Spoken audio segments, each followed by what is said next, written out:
Hello, one and all, and welcome to the RedAlphaTails and Unedited the Uncut live stream today on 27th of April 2019. And today is a beautiful summer day? Is it like a spring day, really? Probably. I don't know.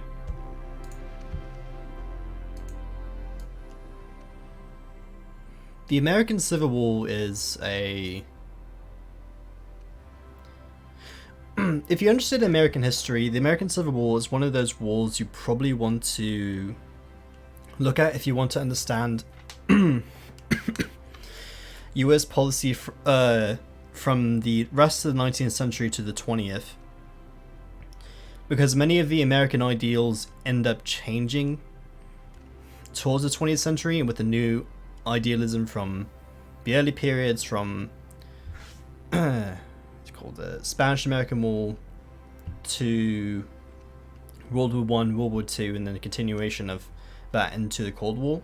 So it's really interesting if you do want to take a look, especially of what America learned from the end of that. Anyways, though, welcome to the live stream today. We'll be playing Resident Evil 4. Exciting. And yeah, that's about it. It's my life. Nothing much. There's some Resident Evil 4 for you.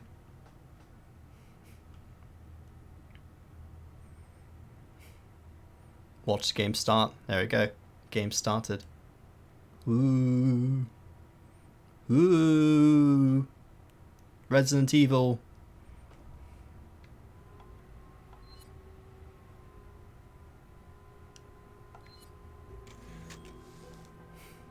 We're about 6 hours into the game. Or 7 hours, actually. Why we play for that long? You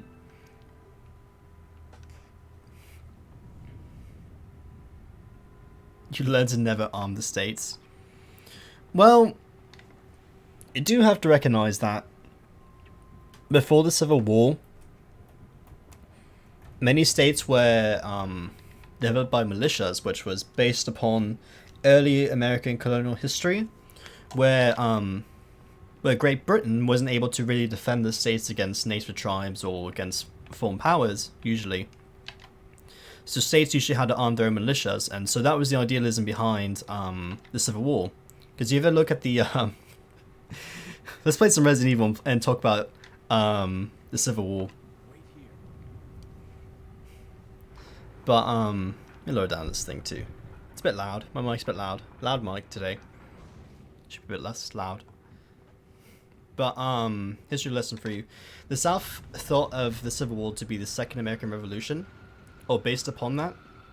And that's why they sought to find allies overseas in order to help them win their revolution against the Union by seceding against it. Anyway, here comes the part of the castle where I mean, most of the castle doesn't really make sense, let's be honest. But this is the part of the castle where it's all underground and in a nice huge furnace. You know, this castle was built upon ancient volcanic grounds. So that's where we're gonna leave off. Also the giant dragons that breathe fire. So there we go. Oh, actually, we're almost out of ammunition too for the sniper. That's really bad. That's really bad. That's okay though. Leon will never miss his aim. Maybe. He will probably miss his aim and die. Yeah, this is the ancient Spanish boiler room. Based on ancient Spanish Mexican traditions where Spain would break down all that gold to... You see there's even gold in here, part of that. The ancient Spanish gold would need to be melted down into pita, so what they ended up doing is they had giant boiler rooms within their own castles, and that's how they got a lot of the money. Now, if I'm good enough, let's see. If I run fast enough, I might be able to catch this guy up here. Maybe not. No. Let's see.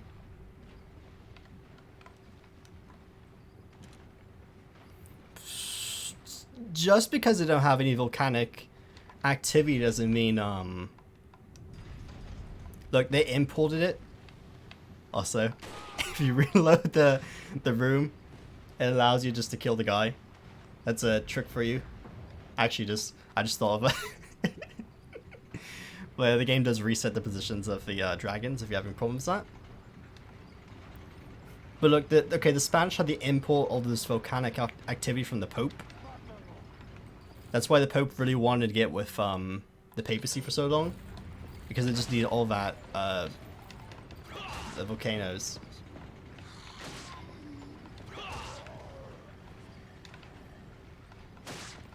It makes more sense, you know, if you just never think about it ever again.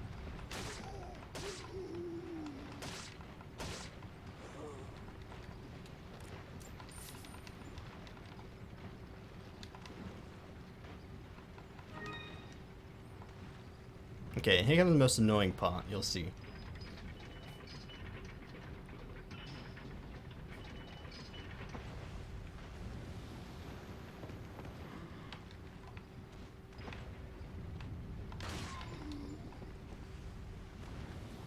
Now let's see if I can quickly shoot. Boom. Yeah, the Spanish just imported the volcanoes from the Ferrari.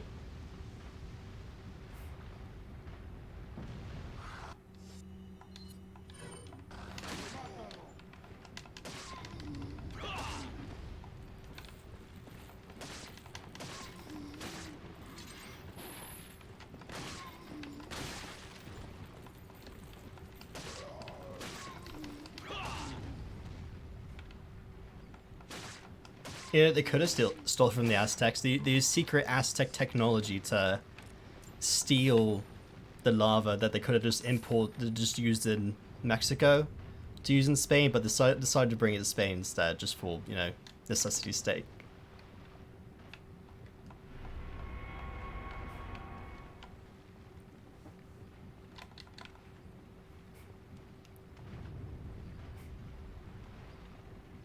You know, in all those secret spy films where the evil bad guy dude is hiding in a volcano and he wants to, you know, rule the world from a single isolated point in a specific way.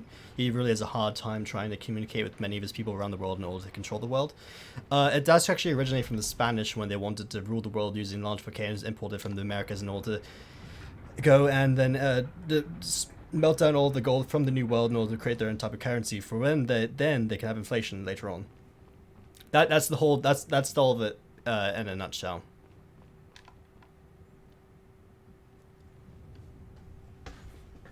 That's fact, actually.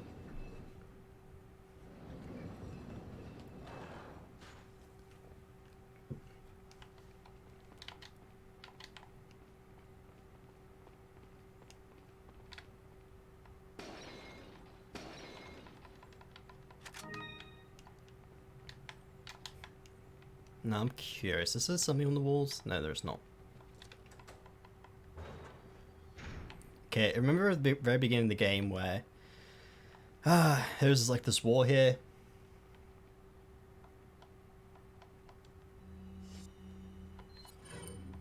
Let's put every single thing in here, one at a time. The American Revolution is about the right to have volcanoes. Actually, the Second Amendment, the right to bear arms, was the right to own your own personal volcano. That's why many days in popular theory today, when you have science projects and you do, the students like do their own mini volcanoes, that's them actually exercising their rights to have a volcano and do science projects.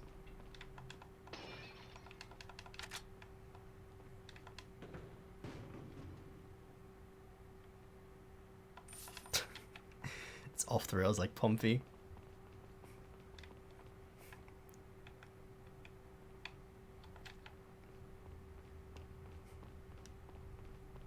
It's bursting from, it seems like Mount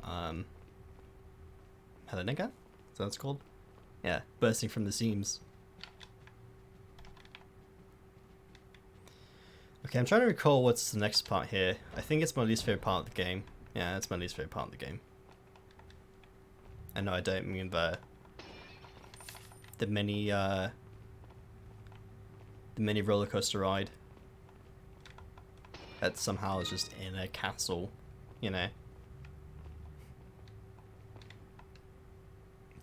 Why they call volcanic pistols? Yeah, they shoot many volcanoes out from the pistol.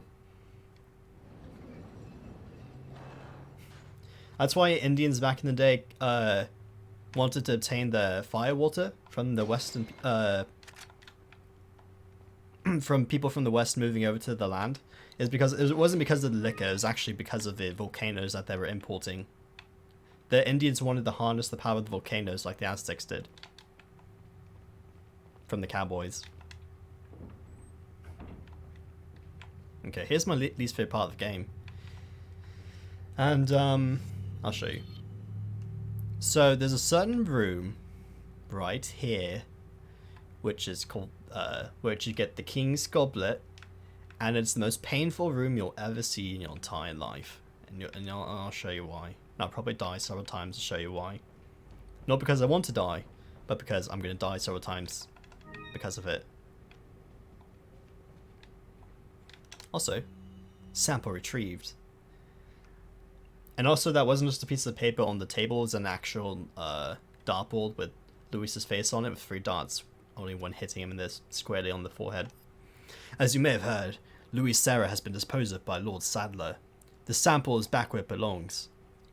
I had hoped that the whole matter would have been resolved without troubling the Lord. However, as long as the sample is safe, we can all rejoice, for our time is nearly at hand. Now that the sample is back in our safe hands, it'll be a bit more difficult than the troublesome woman to get it. In light of all this, it's unfortunate that Sarah had to go. Like us, he would have been had a bright future if he had shown more faith in our beliefs. As for the other 2 Americans, the Lord has left the matter in our hands. We must not disappoint the Lord. We shall capture Ashley and take her to the Lord and dispose of the American agent.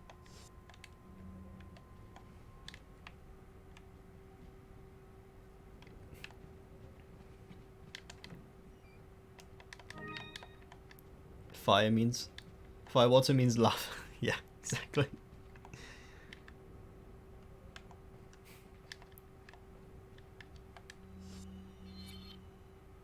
Okay, let's not do that room first. I don't want to do the painful room first. Yeah, you know, it was like Minecraft where you just put lava in a bucket and then you're able to you know, just move it around into an inventory. Yeah, regardless of how hot the iron bucket is, you can just move lava around anywhere you go. And that's how cowboys traded around the lava with the Indians.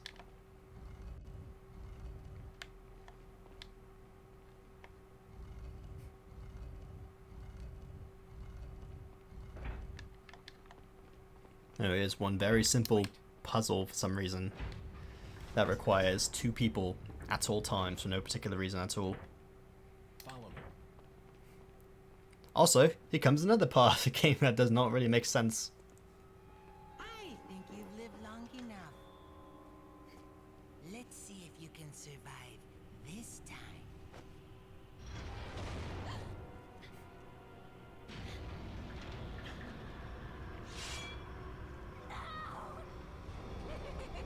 And then he just runs away. At any point in time, Neon could have just shot the midget Napoleon, but he just didn't. Just couldn't be bothered. There we go. And if you didn't have a gun, then you would have been dead. That's what doesn't make sense to me. Why isn't it like a safety... Oh. Welcome back. There's no contingency plan for like if someone accidentally like triggered the trap. And no one really here in No Granados really carry weapons or guns with them, so they're kind of just screwed if they get trapped in there. For safety measures, of course.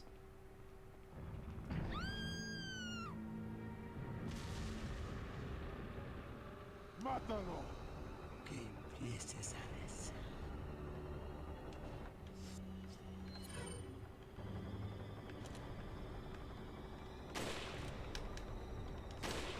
So there you go. Why the gate is triggered by killing those two guys, I have no idea. But they've probably been waiting there for like months for anyone to come by and make sure they fall for the trap.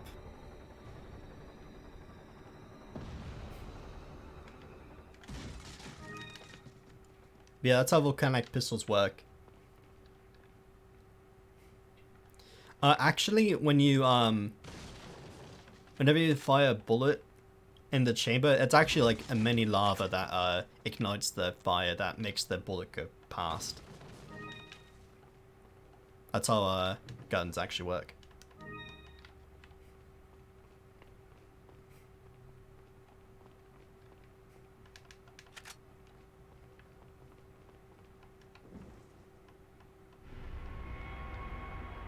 The answer is Minecraft pressure plates. Yeah, dude, redstone. Redstone is secretly lava. You just don't know it yet.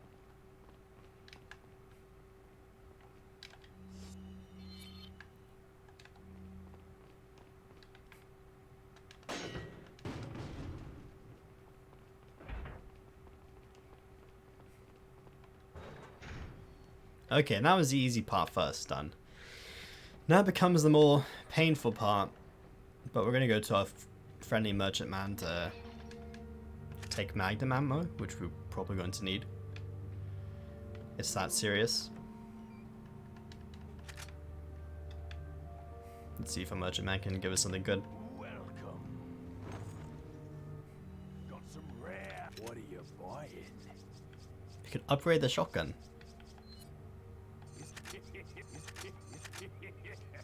I think it's all we're really gonna upgrade.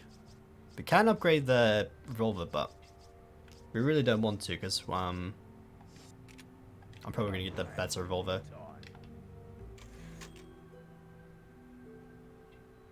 Do you support volcano controller? What do you mean? I am confused.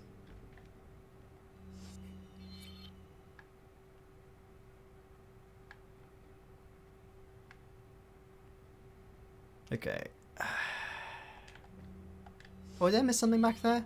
I missed something. Oh, no, I did not miss something back there. False alarm. Ignore what I said. I didn't miss anything. Okay. So, I'm going to put this in words.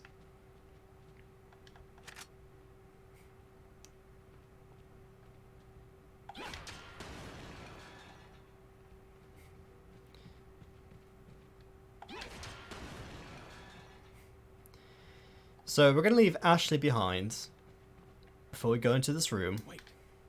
And this room just brings me pain and suffering every single time I go into it. I've developed a good plan to take care of things, to deal with the room. But generally speaking, it's overall very difficult. As you can tell, it almost looks like a boss room, because it looks like a boss room. Now, we have plenty of grenades, which is amazing, but we don't want to waste that many grenades for what's coming up. Mainly because I don't want to suffer. As funny as it is to see me suffer. Okay,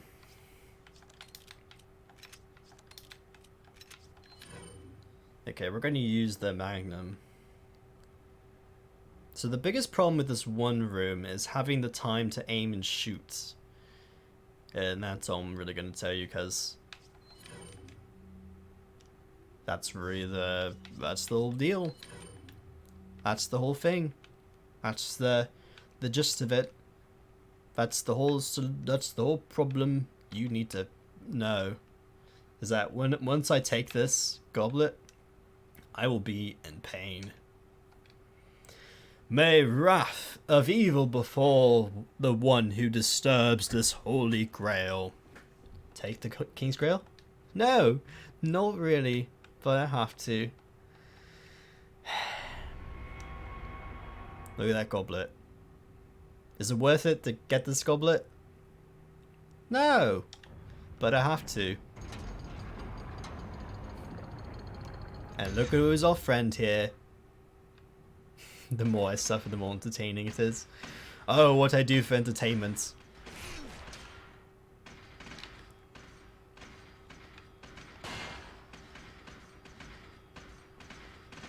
The problem is that these knights will continuously keep walking toward you, and there's not many things to actually stun them.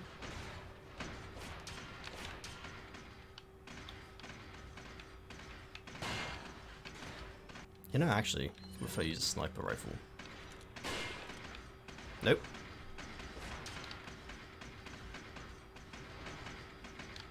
I think I just have to use the magnum the whole way through. And hope to God I don't miss a shot.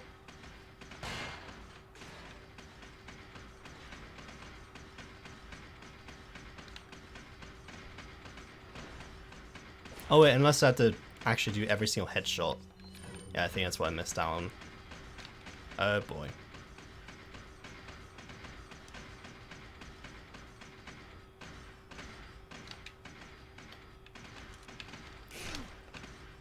I may die. Use a sword. I wish Leon had capacity to use a sword, but no, he does not.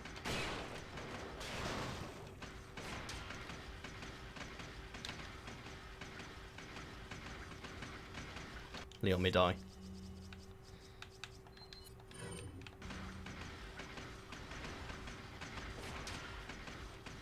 So you have to perfect every headshot, including with these things around. There's really ugly things on top of their head, the Plagas. And the best thing you can try and do is miss. But, my God. The best thing you can do is perfect every headshot and then at the end, use one flash grenade to take them all out, which you're going to attempt to do. But, okay. There we go. Now I may think, oh Red, that was too easy. Why did you tell me that was so hard? Well, dear viewer, there's more of them.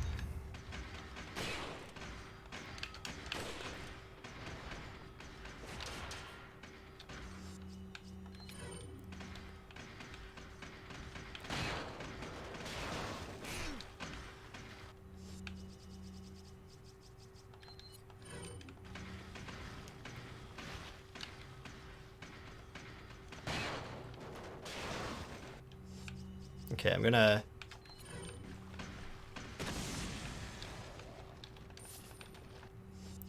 do this. I'm gonna use all my flash grenades, but actually, can I just do one shot to sniper and take care of this? No. Am I using Ashley's other costume? I don't know, actually. I thought it'd just be... Actually, I don't really like Ashley's other costume, the white one, if that's what you're referring to. And I haven't unlocked the, Leon's other costume. The third one. Yeah. Ashley looks like she's too much into the disco. And I just cannot stand for that.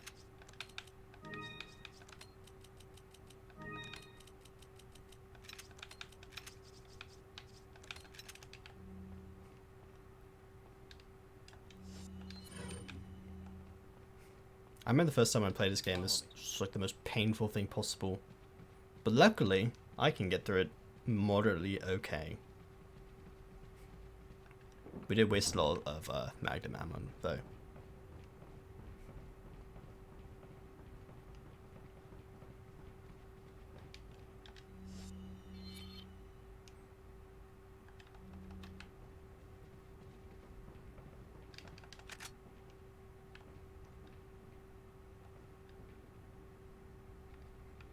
Also, I did like how everyone just stares at the other side, just waiting for you to come. When in reality, all you have to do is, well, you know, we'll just use a pistol.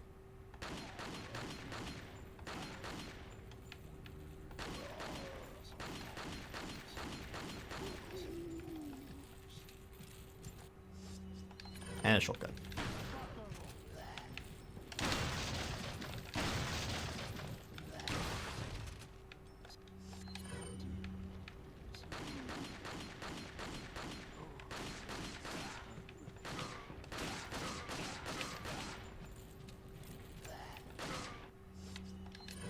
But one weapon. Oh, are you talking about, yeah, the third costume? Well, I did like the third costume, but I haven't unlocked it for this game, as I mentioned before. But the biggest thing is that I don't think the costumes convert over to the cutscenes, and so it uses all the default stuff when you go into cutscenes, and then the costume changes back whenever you end up playing the game.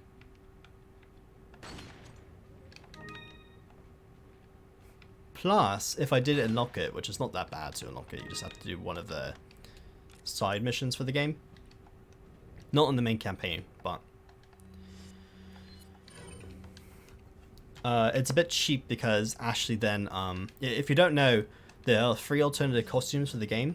One, if you play the regular game, you just beat the campaign regularly, you unlock the a different outfit, which Leon has the Raccoon City Police Department outfit, with Ashley with having a disco white outfit. And then you have this one, which is a normal one. And then the third one is one where Leon is like in a I don't know, he's in a fedora. Gotcha. And Ashley's in a knight's costume. And so that means Ashley cannot be picked up or really harmed whatsoever. Which I think is fun, but I think it's kind of cheap, honestly. It makes the game a bit easy if Ashley is invulnerable to any damage.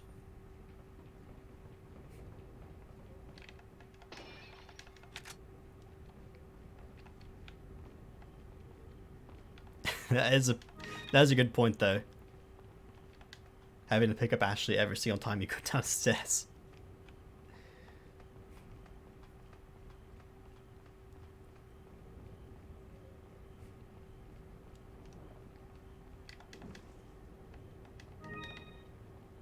Okay, so you got another treasure to add to our treasure list, which we haven't spent any of our treasures. Yeah, I don't think... Have we spent any of our treasures so far? I don't think we have we?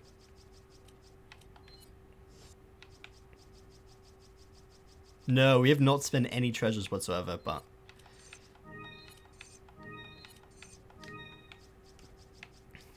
But we have 45 spinels, 23 velvet blues. Everything else that we have not just spent, but we have been getting literally everything.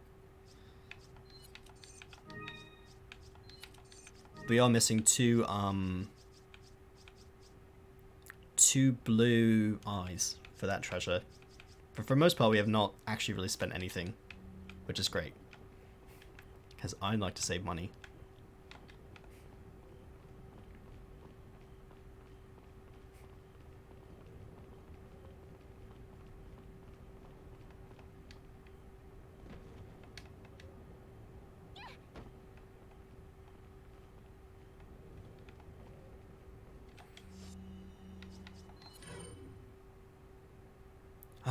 Not this part. I'm trying to think. We didn't get access to the next shotgun, did we? So I'm now extremely disappointed. Because this part becomes hard. Okay. Okay. Let's do it.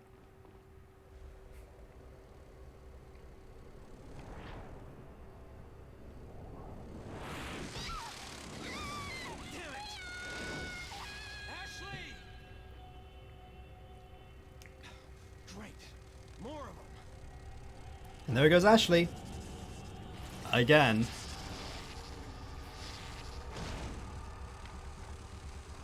No, I'm just curious. Can I just leave? Yes. Because this game just swarms bugs all over you. And it may die again. Should be amazing.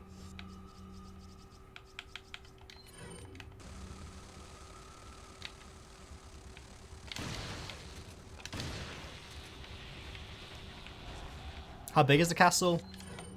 I don't even know, dude. It's way too big. These Spanish people have been living in castles for way too long. They just kept expanding it over and over again.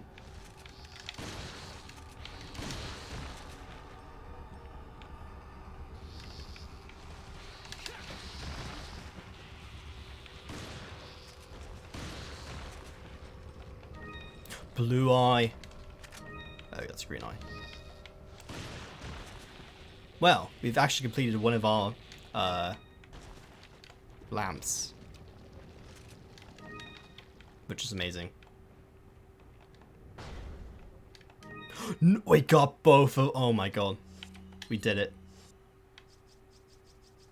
We did it. We have completed all of our treasures so far. We're gonna be so rich if I ever actually sell any of this stuff.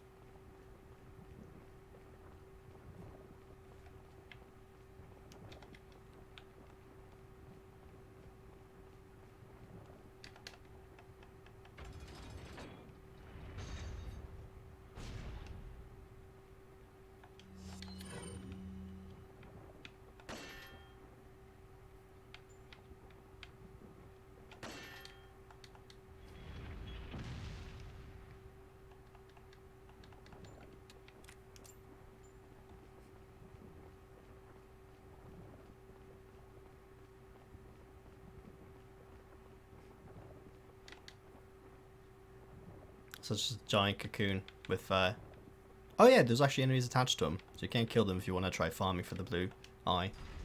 How did nobody notice the strange activities in the castle village? Well, they were too busy sleeping on the job.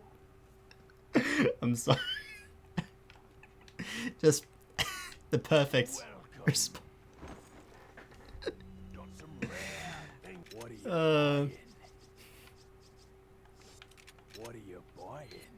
Also, now you can upgrade everything again. Thank you. Oh, I almost everything. Come back anytime.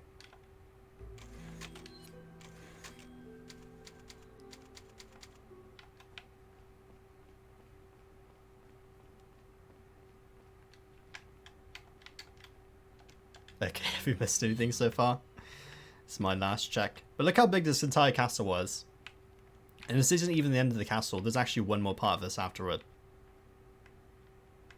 Just a whole nother part to it.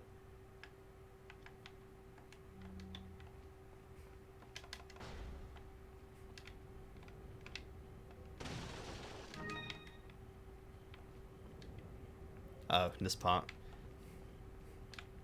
So I'm contemplating when I'm going to actually use my rocket launcher for this next part. And if you ever know Resident Evil 4, there's a certain part, I'm going to let you know ahead of time. There's a certain part over past this door where there's two enemies that are very difficult to fight. And I'm contemplating whether or not I'm just going to use a rocket launcher on them and just buy another rocket launcher to kill another enemy.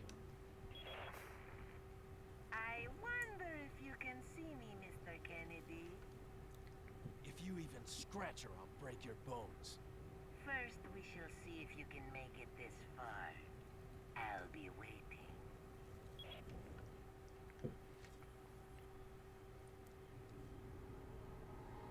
Shit. Also, quick question. What were they doing walking right here to the door when this, when there's nothing there to have them walk across to? Unless they were waiting for the giant bug to come. Actually, that seemed more plausible. But also, if you notice over here, you can see a bunch of catapults aiming at their own tower. If that makes sense.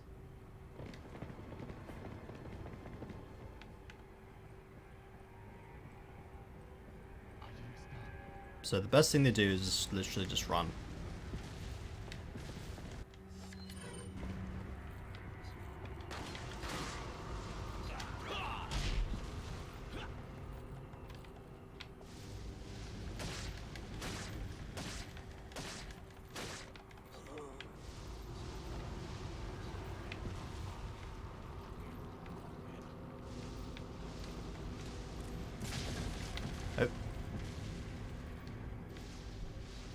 Yeah, perhaps I can snipe them from here. Wouldn't be a bad thing trying.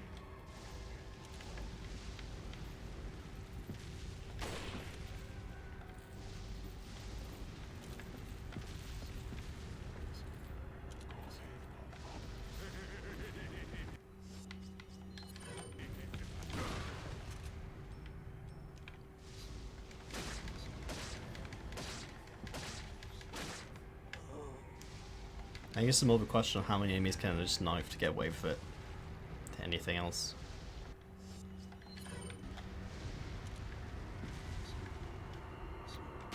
Also, I think it's relatively impressive that these enemies can just lift up entire boulders by themselves just to try and kill one person with it.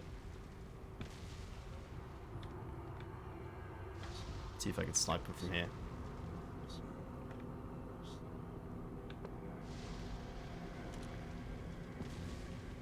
I think it might be a bit far away. Yeah, I can't even see him.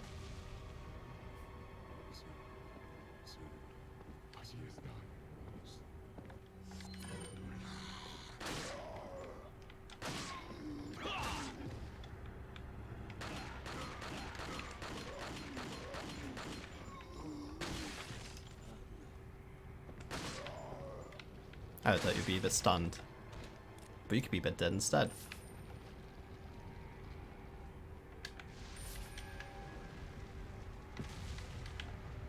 Okay, that's a bit close for comfort.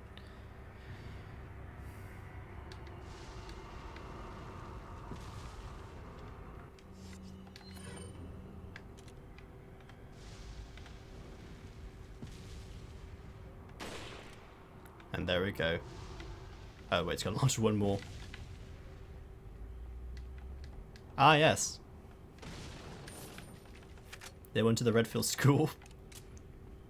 A boulder punching. My god.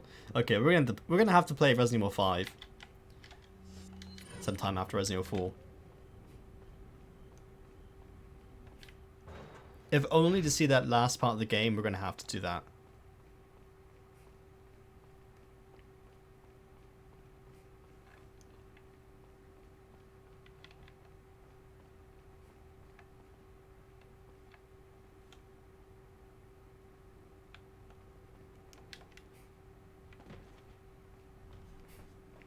We'll play the entire game just to see that one part at the end.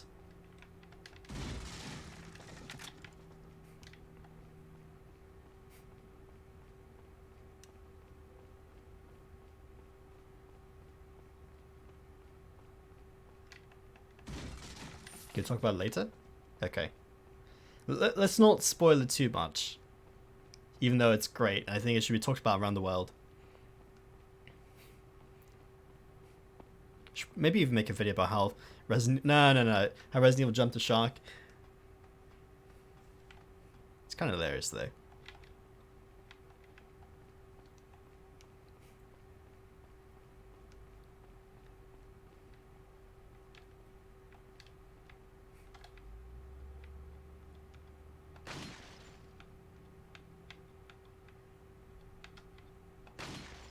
See if I get the last one too. Just so I never have to bother about it ever again.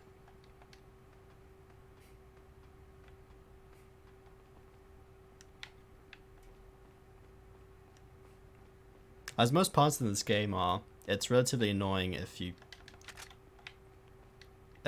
don't know what to do. And I'll tell you up ahead. So there's one enemy in this entire room that starts throwing dynamite. It's the worst thing possible. Don't worry, you'll see. Ritual preparation. Thanks to the efforts of the Novistadors, we've been able to recapture Ashley. We shall prepare for the sacred ritual as quickly as possible to make Ashley an official member of the Los Illuminatos. While we prepare for the ritual, those of you who feel inclined to attend to our American friend, we should be able to hold off our friend for at least a little while by jamming the gears in the clock tower with something. I think if we jam the gears in 3 places, not like you could just do every gear and that would like hold Leon back for a while. It should give us enough time to prepare everything for the ritual. Now go and entertain our American tourist. I like how they use the word entertain. As if Leon's on vacation or something.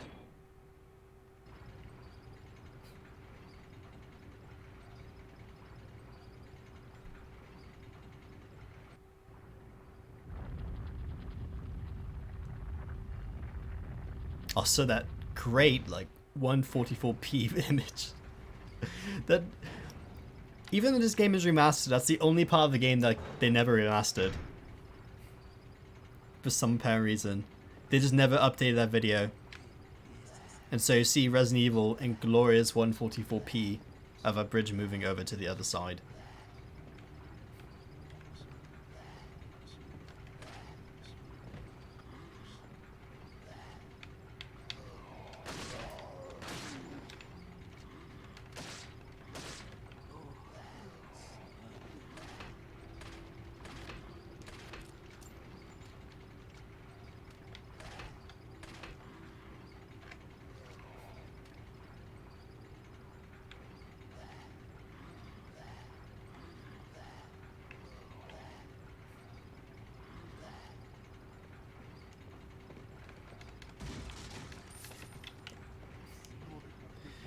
Okay.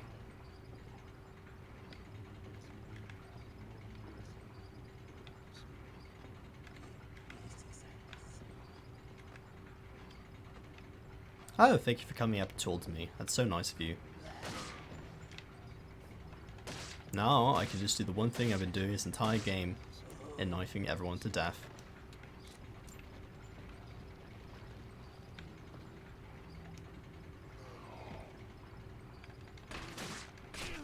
Ow.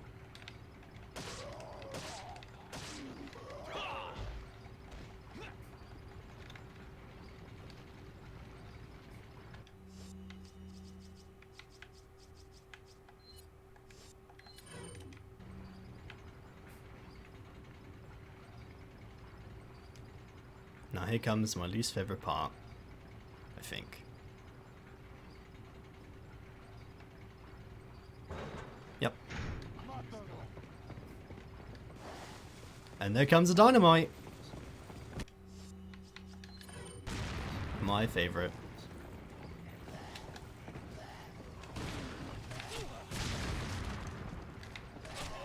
Oh, I died.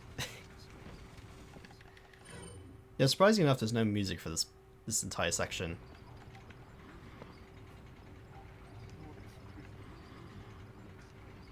Which is a bit weird. I think it'd be like some cool action music to play, but unfortunately just no.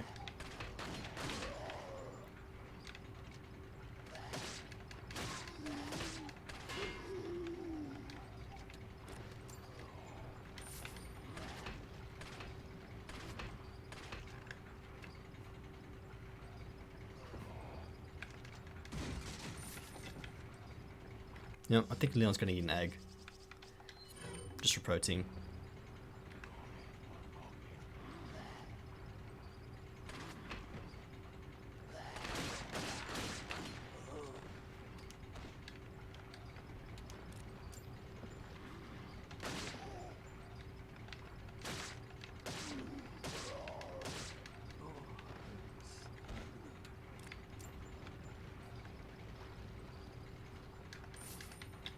Okay, now the next part again. Which, mind you, all they do is just spawn from that door right there, come throw dynamite at your face.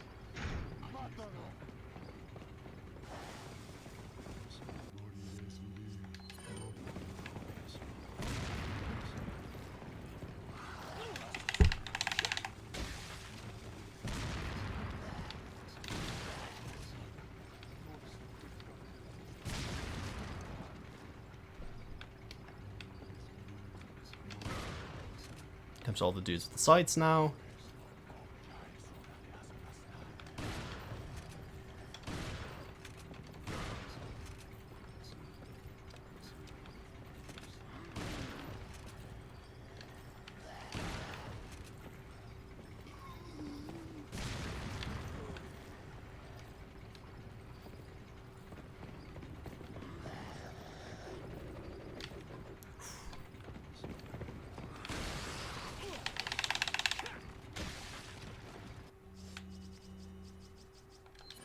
This is riveting gameplay, everyone.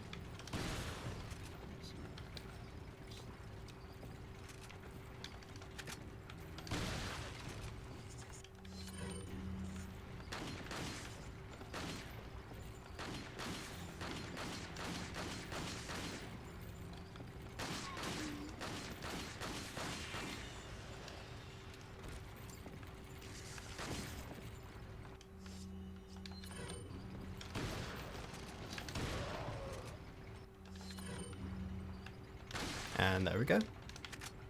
More or less done.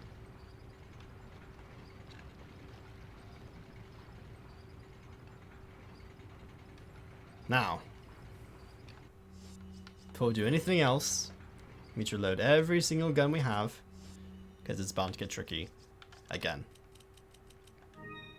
We also have one healing item. Okay, we can do it. We got this. So immediately, save the game. There's a typewriter here because they know you're going to die a lot. Maybe.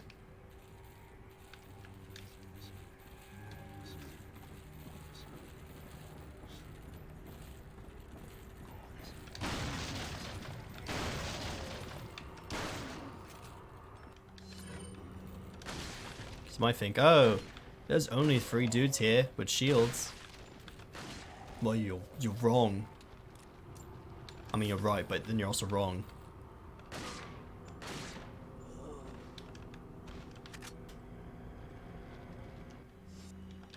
Because then, the game will be even more of a meanie face. Evil meanie face. And launch even more people against you. Including one with the rocket launcher, as you can see right there.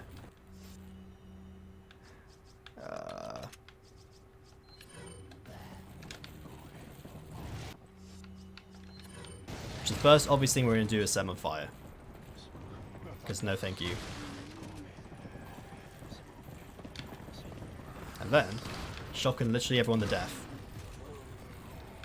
That's our next phase of the plan.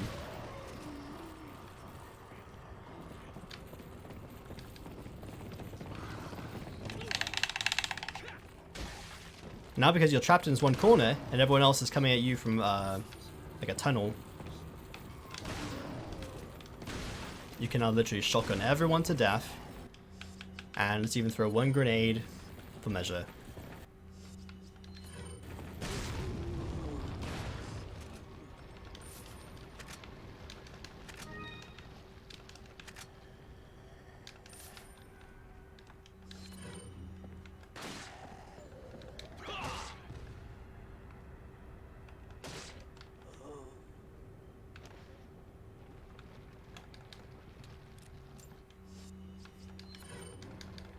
Now, if this hasn't got ridiculous enough for you, here comes the next part, which I contemplate whether I just contemplate whether or not I'm going to use a rocket launcher for these enemies. It's almost just I want to avoid you type of deal. But we're going to try not using the rocket launcher because I really want to not use the rocket launcher to save money. As a thriftful spender is. But yeah, we have some friendly faces up ahead, as you can see. It's 2 Wolverine caricatures. And yeah. They're pain.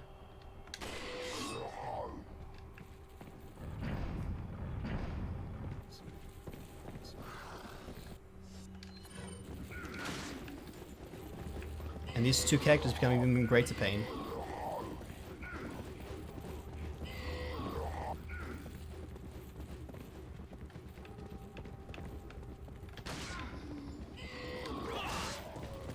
We can kick him though, which is great. So I think my plan is to simply probably grenade him.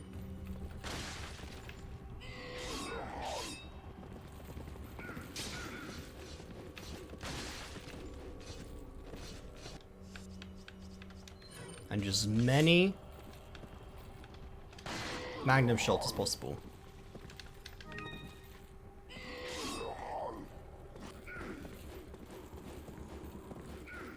And then when we run out of magnum shots, which you will in just about like 2 seconds, we're going to use all of our grenades.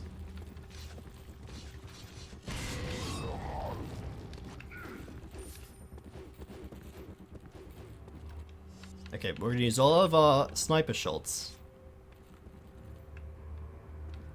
I never know of a good way to accurately do this one part.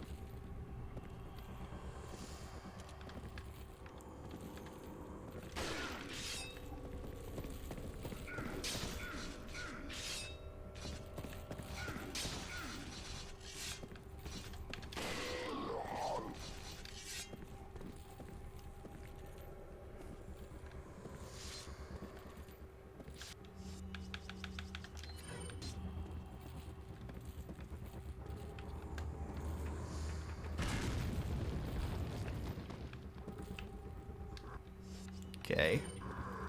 Dodging's going well, except for that part.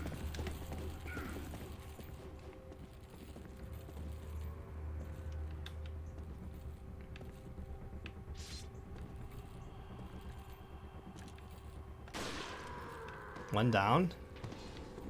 And now the other dude, Wolverine dude, is gonna have to hunt us down.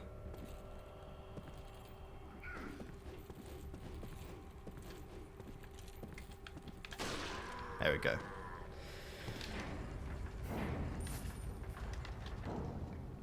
Yay! I think you could have just avoided that if you really wanted to, but you do get a bunch of money doing that. And without using a rocket launcher. Oh, and you always want to stay in this one section right here, at this one room, because if you move any further,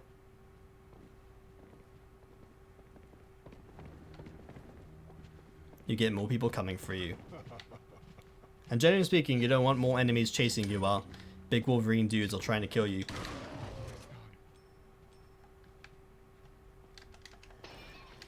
So the pro red tip Resident Evil 4 XX Red Alpha XX pro tip for ya. Oh, don't get hit with the mace as well. That's just bad news.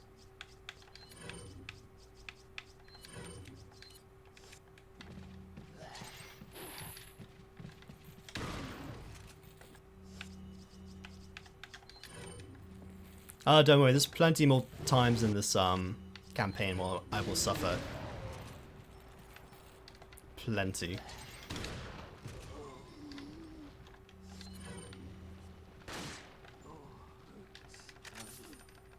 Oh, so first aid spray.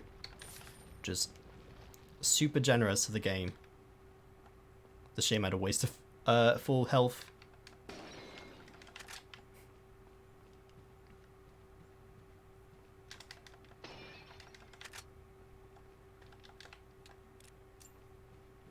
Okay, next part. Yeah, generally speaking, you just run past everyone if you really wanted to. Which is not a terrible plan, but you miss out on 30,000 pizzas that you could, I don't know, waste, naff about with, something, I don't know.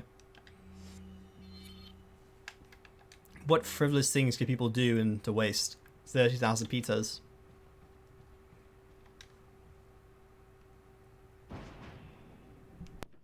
Ashley.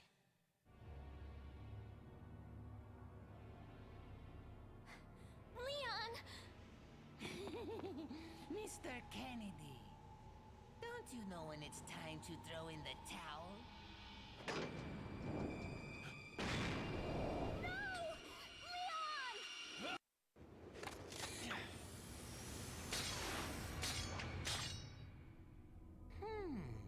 Where's the satisfying sound of one's impalement?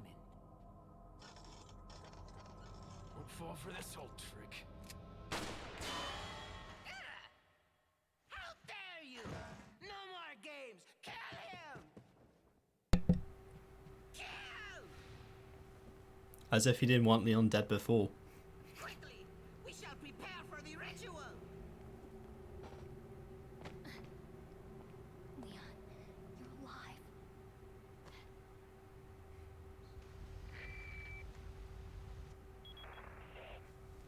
So maybe you have 9 lives, but it doesn't matter now, Mr. Kennedy. I've sent my right hand right hand comes off? Say whatever you please. Die, you worm! Okay, next part of the game. So now we have to deal with Salazar's right hand. And generously enough, they give us some TMP ammo to sell. That's so nice of them.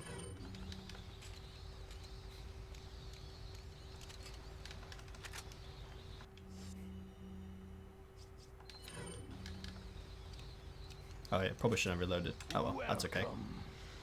Because now, Some rare things of what are you selling?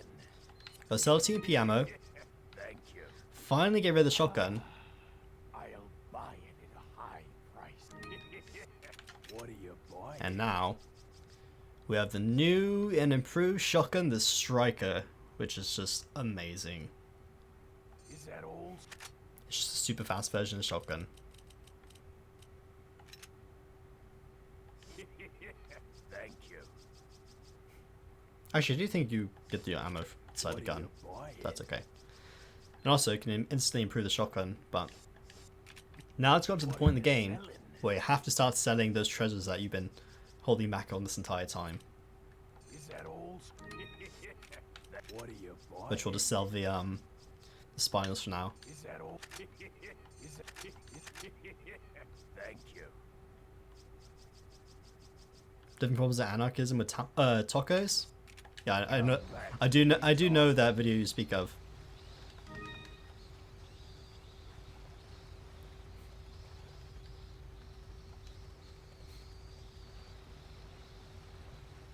Anyway, I think that's all there is to it in this one room.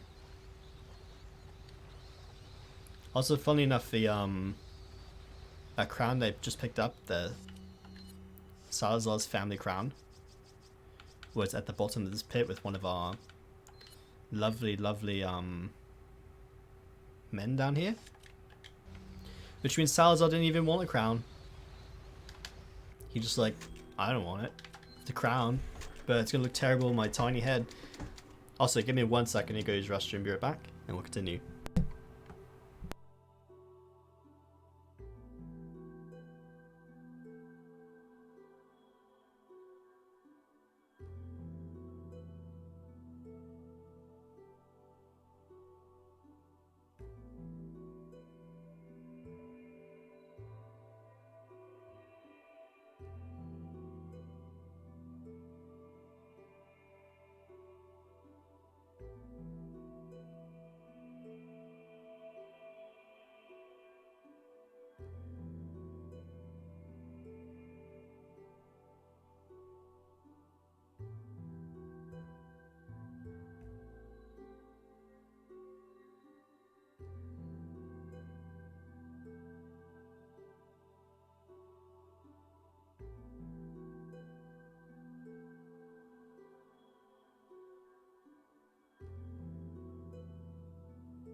Okay.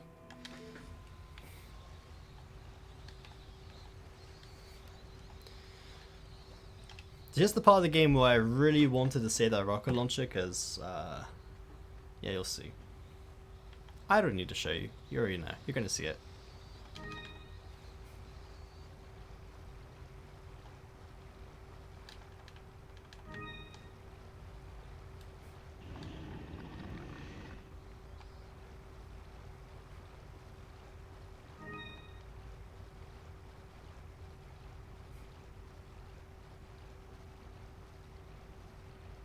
Here we go.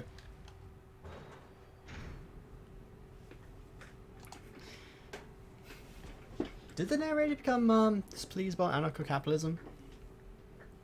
Probably should watch it and see.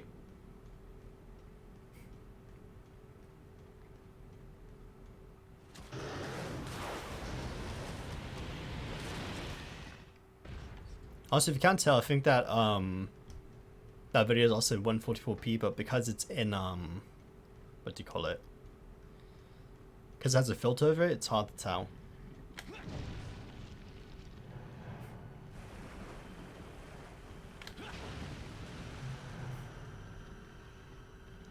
Anyway.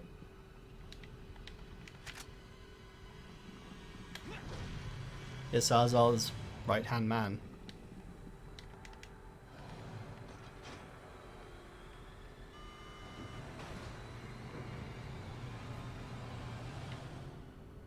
Please wait approximately 4 minutes for the elevator to arrive. Oh no! What are we to do?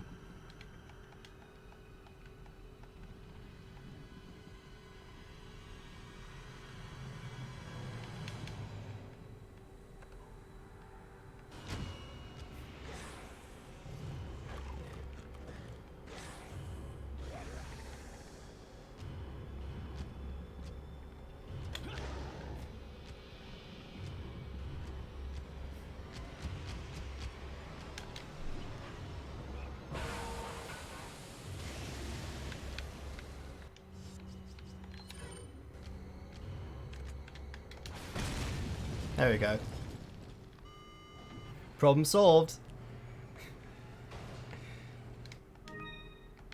That's my biggest nope moment of this game. Yeah, I don't feel like dealing with that.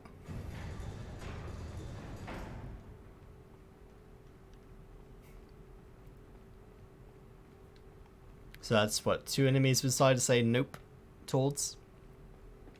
But on the plus side, you do get a bunch of free stuff for literally just rocket launchering the enemy.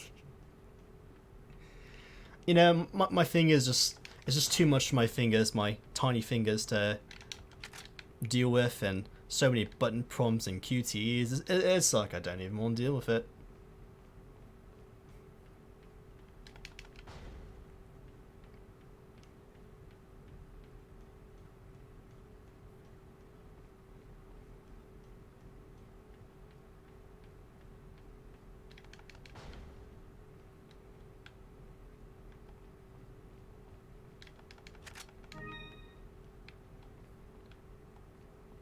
Anyway, there you go. One free first aid spray for doing nothing. Well, I suppose just rocket launching the enemy. Which is all good stuff. But there we go. Here's the other section of the castle. That, you'll see. You'll see. You'll see.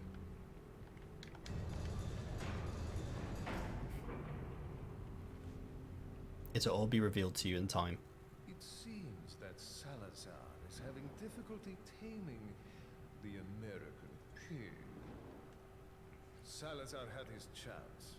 Krauser, go get a girl. Oh, and dispose of the swine while you're at it. Consider it done.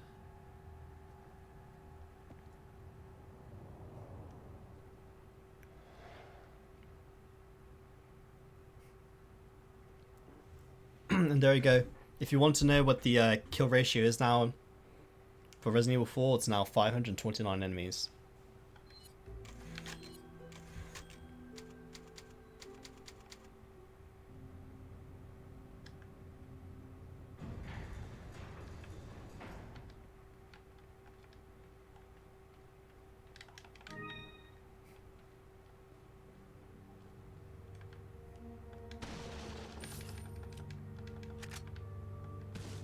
So Leon's killed a lot of people in order to rescue one person.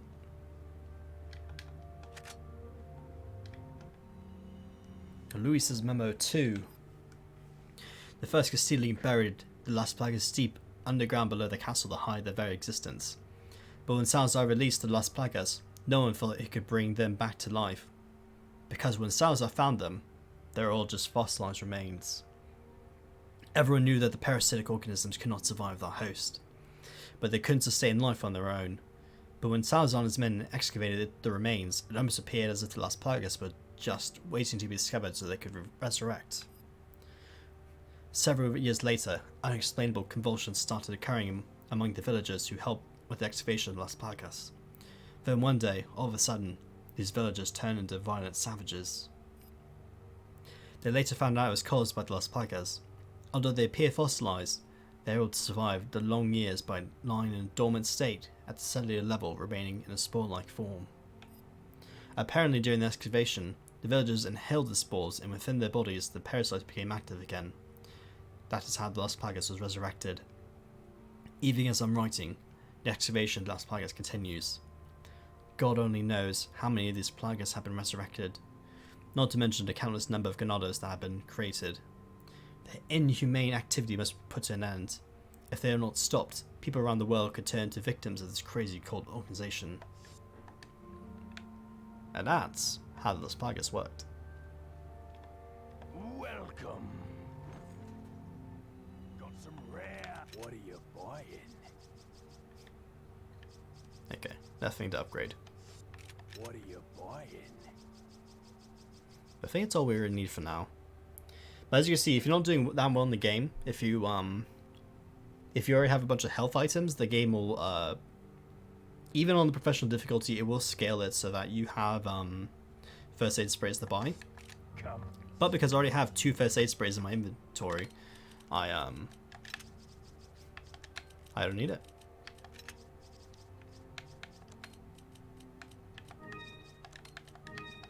Anyway, let's do a bit of organizing. My favorite part of the game.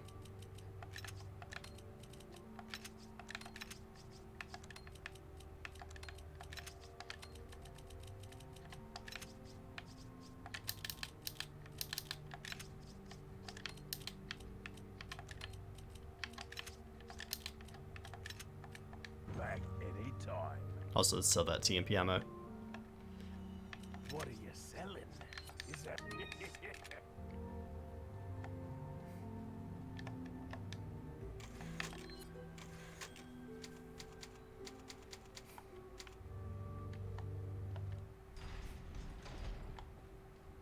Okay, next part.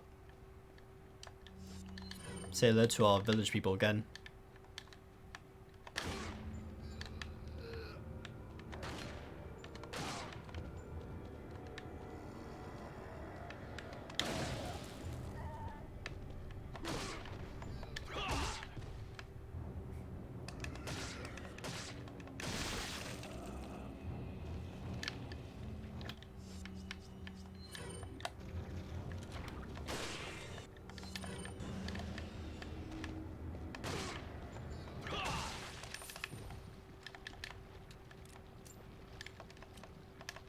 Ooh.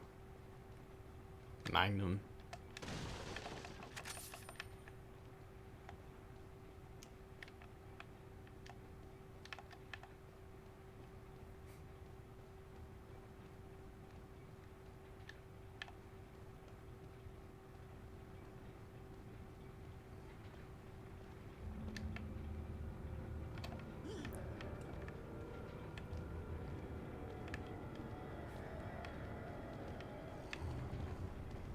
Yeah, it almost does seem like a nostalgia trip to finally see these villages again after so long. After having to deal with all the priest people for such a long period of time. I mean, it's sentimental, but we're still going to kill them. Also, you're not supposed to be there.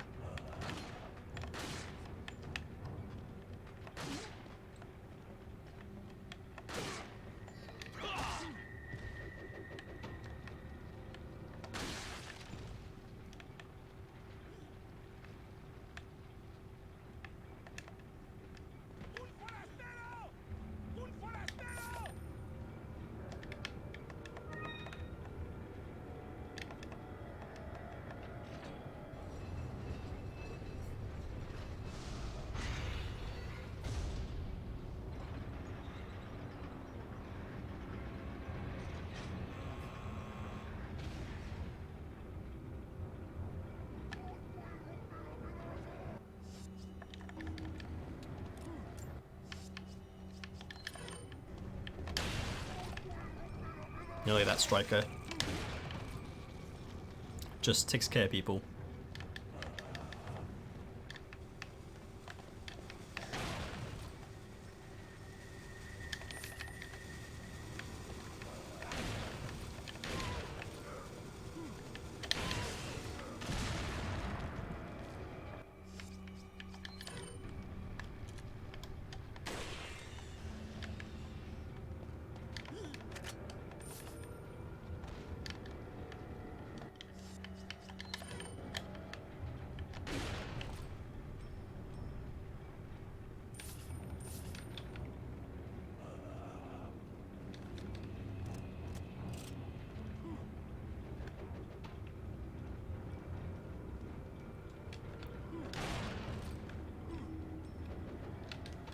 we go.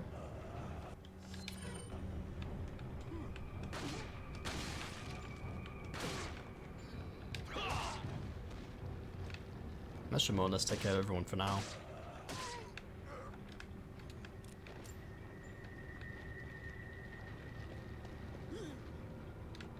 Well, supposedly.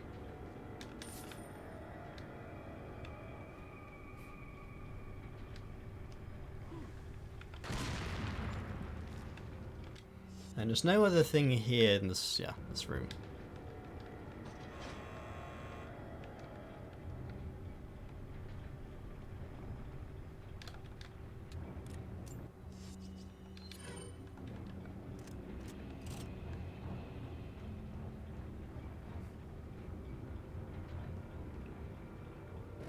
Oh, and it's off there, a dude! Chainsaw Man. Unfortunately, we have better weapons and they don't.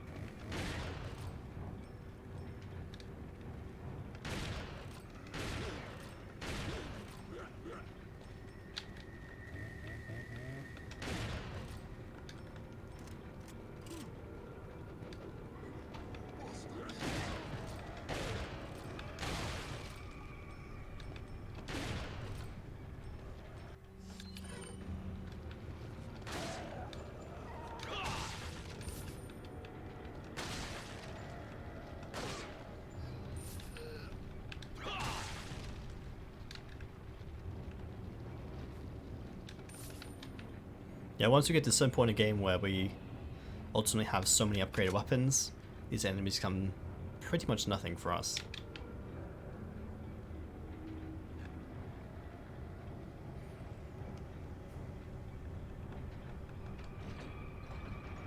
But, you know, all good things must eventually come to an end.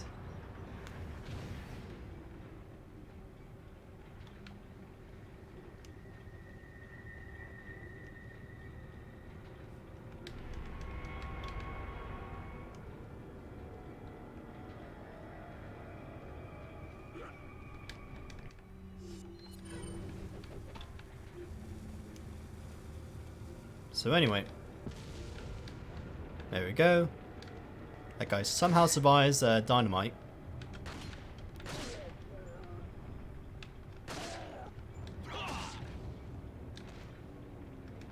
And we give him the good old 1-2 knife.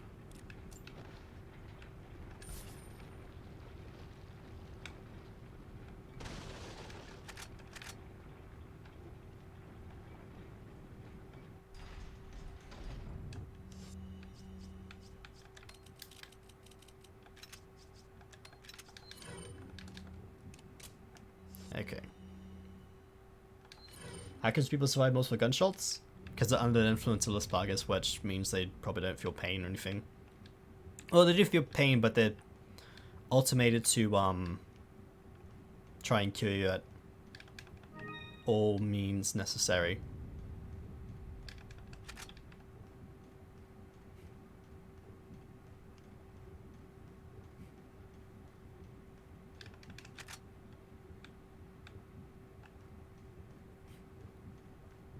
Anyways, kinky.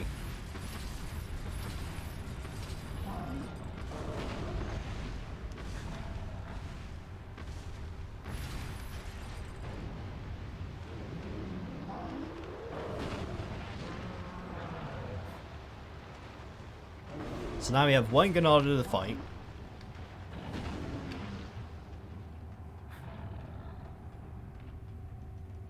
Which I'm trying to contemplate.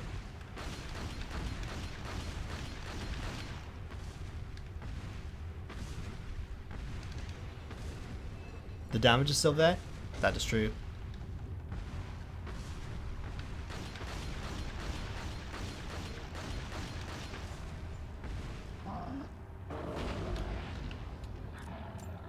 How much ammo for everything? Okay. So anyway, this boss fight becomes a bit easier once, you know, you automatically take care of one of the big babies.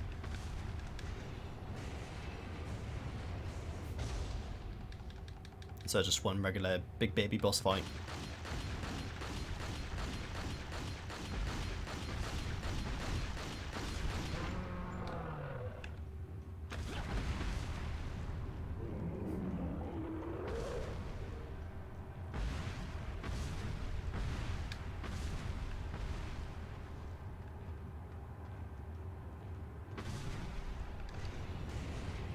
It's kind of easy, as you probably tell.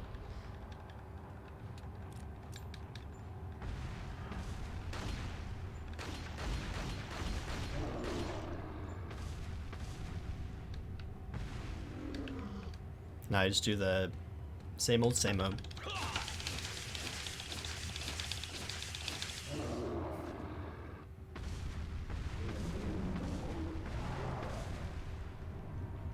The main question is, how much ammo am I going to waste fighting this dude? Because I do actually want some ammo to, you know, fight other enemies with. And not completely waste.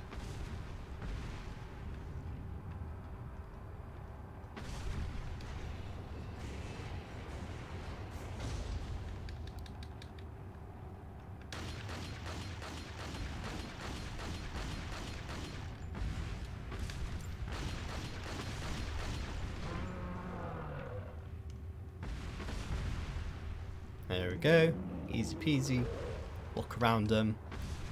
It's a boss fight, you already know what's gonna happen.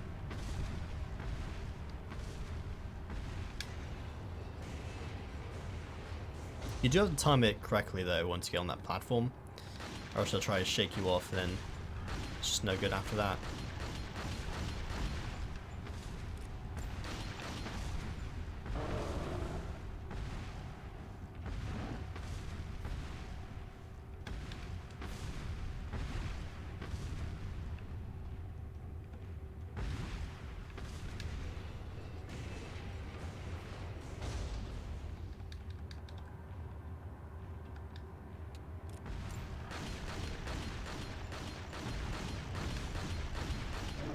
There we go. Then after that we do need to do it one more time, so I might just use the magnum ammo to take him out.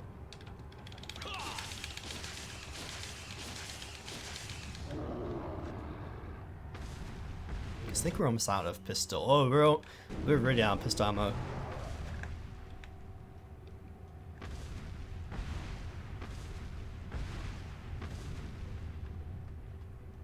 And we're also out of rifle ammunition, so it's all down to the magnum.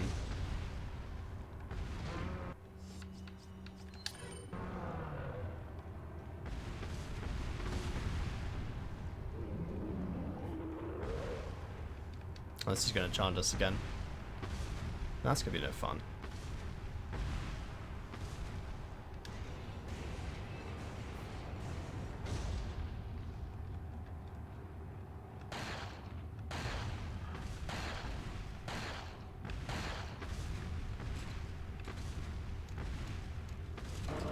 Ow. Probably deserve that for cheesing him the entire time.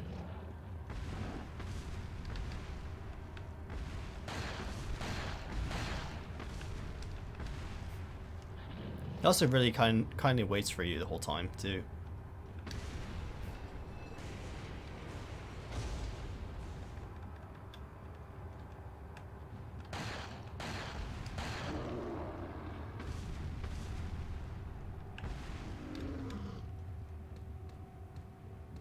Oh, wrong button. And I suffer for it.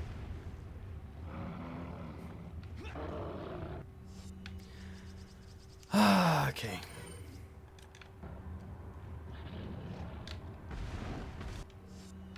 That did not go to plan.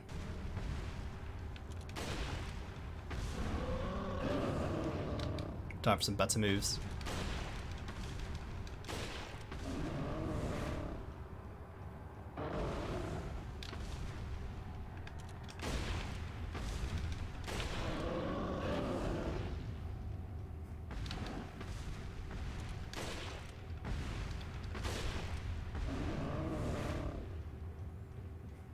You wanna know how to really cheese your granados?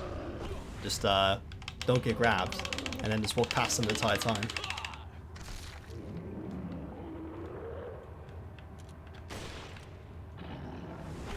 Oh no. It's great.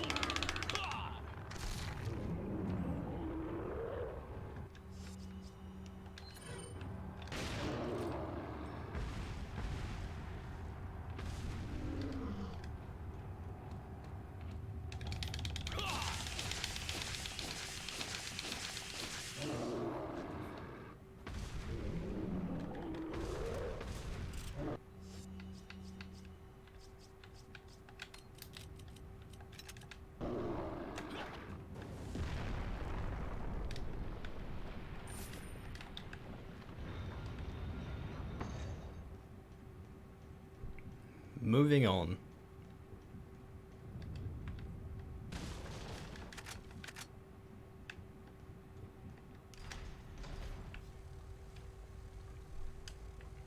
Ready to say hi to your bug friends again? I hope you didn't waste all your ammo at the last boss fight.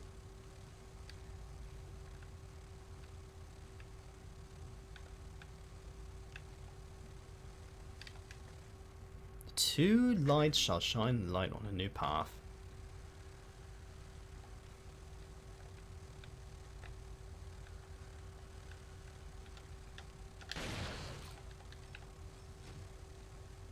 How much ammo do you waste on Giant? Too many to count, really.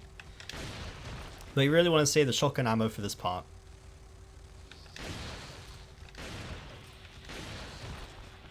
Because you'll probably be mostly out of ammo.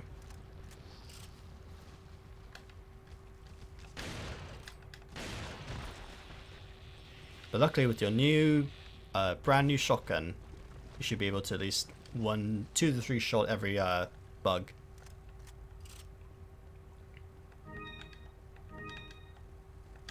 This is also your third, and I believe it's your final opportunity to get a blue eye, so generally speaking, eventually you'll run out of chances if you're really unlucky.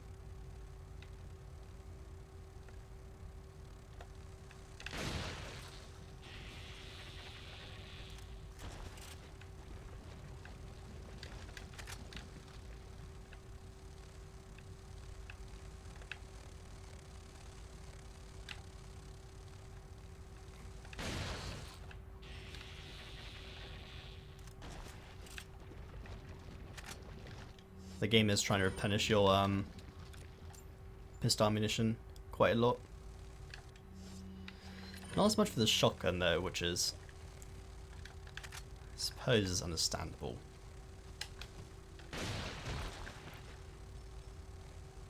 There's gonna be a lot of enemies you have to kill, annoyingly.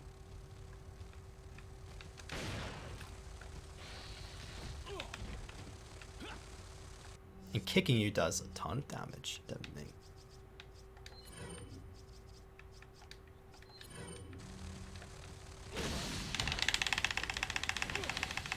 Ton of damage.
Okay.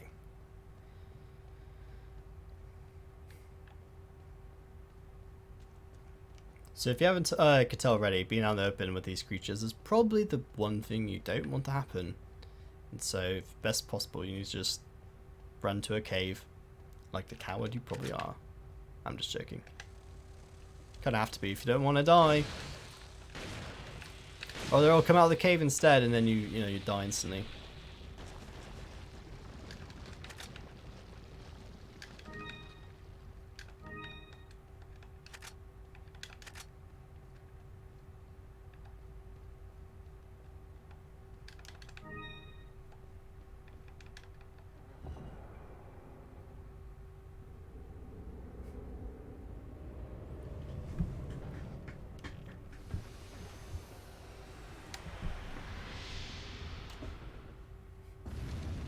Also, here comes another convoluted trap fat.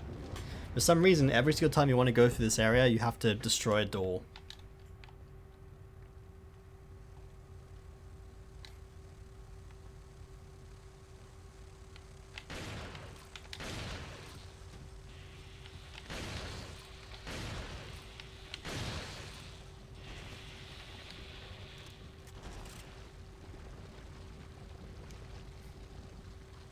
I think there should be 1 or 2 more left.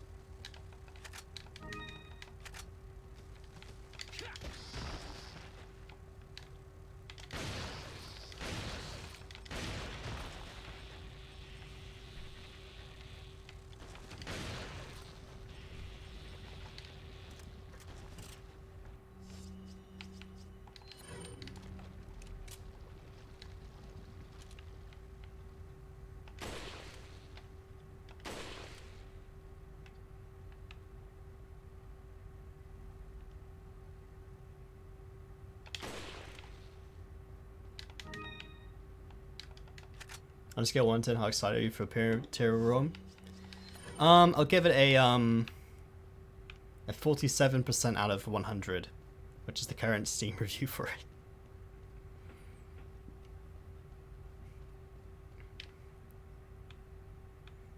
I mean, don't get me wrong, it looked like a good game, but generally speaking, most Paradox games, when they come out initially, they're always how to put it in terms, very lackluster with its content. And so if you do ever want to buy a Paradox game, you just buy it when buy it a few months down the road when it's been updated.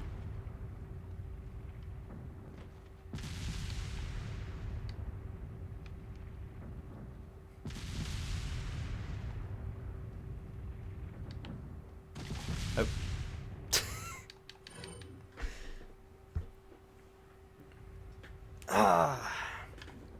Well, it's the first time for everything. I don't think I actually died this part until now. But yeah, I think a lot of it's missing content.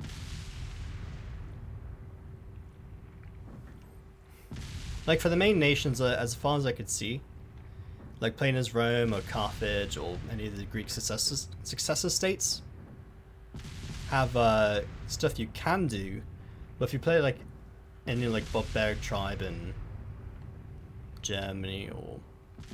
Okay, wait, how are you supposed to get past this part? It's gonna be the one part I die to. I don't remember how to do this part, honestly.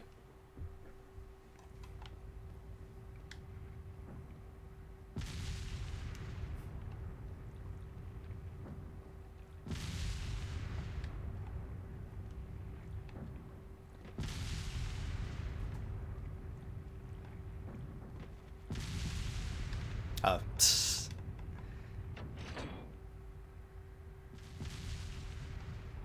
Yeah, I was thinking too far in advance. I forgot to use the lever next to me. Because you're supposed to wait right here. Yeah, I was like, why was I dying? Oh yeah, forgot to do the one lever part. It's embarrassing.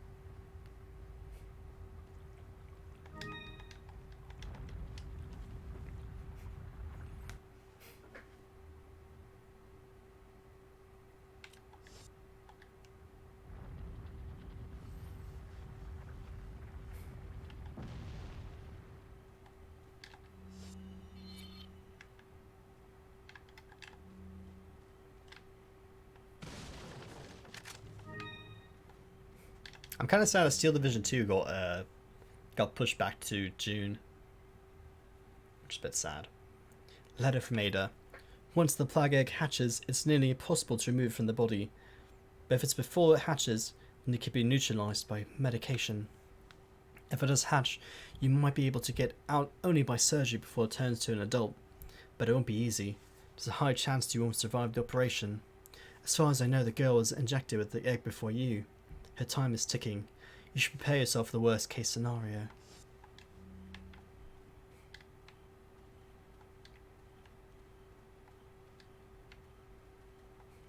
Welcome.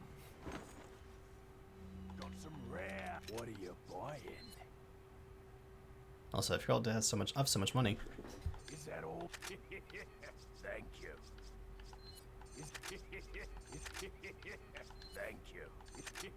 So Thank you. you'll probably start to see that we're going to start running out of money a lot at this part of the game, Selling. Is that... and that's mainly because Thank you. everything, we nearly built every, Stranger. Thank you. we nearly built all the guns that we need in this game, Thank you. What are you? and so now we need to start upgrading them in full, mostly anyway. Thank you. Steel Division 2, Come back. do you know the game I showed a while back that was like, it was War Game Red Dragon? That's about, it's like an open played map where you control individual units and you put them into strategically placed positions in order to kill the enemy. It's sort of like that, but it's for World War II. And there's two versions of Steel Division. One being the first Steel Division, which is called Steel Division 1944. But I'm not sure if there's any other title for it. But it's all about the Allied invasion of D-Day, and so you play as D-Day units attacking the Germans. Steel Division 2, on the other hand, takes place in the Eastern Front, where essentially you go out and have Germany versus Russia. So it's a World War II setting now. That's where Eugen Systems, I don't know how to pronounce it. That's the next sequels to the type of game that they make. So that's what they like to do.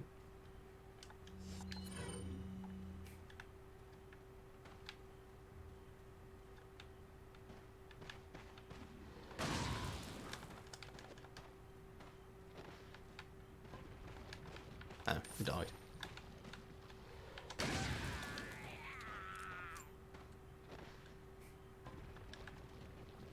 Anyways, though, it was originally going to be published under Paradox, but because Eugen Systems has problems with has some internal issues, they're going to Paradox decided not to publish their product, so I think they're going to do it maybe on their own, but they did push back the title a bit.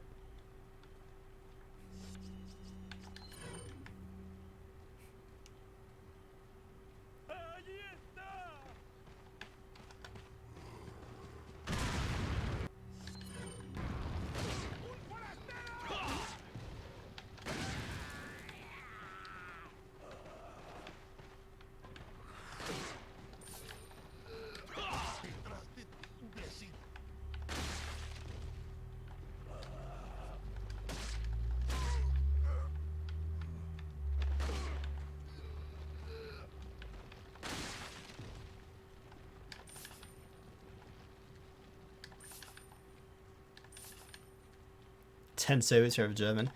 I don't think they're gonna do that actually. I think it's fairly even what they do for troop comparison.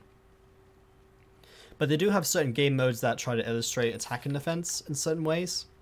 And there's a certain game mode that I'm excited about when I eventually get the game.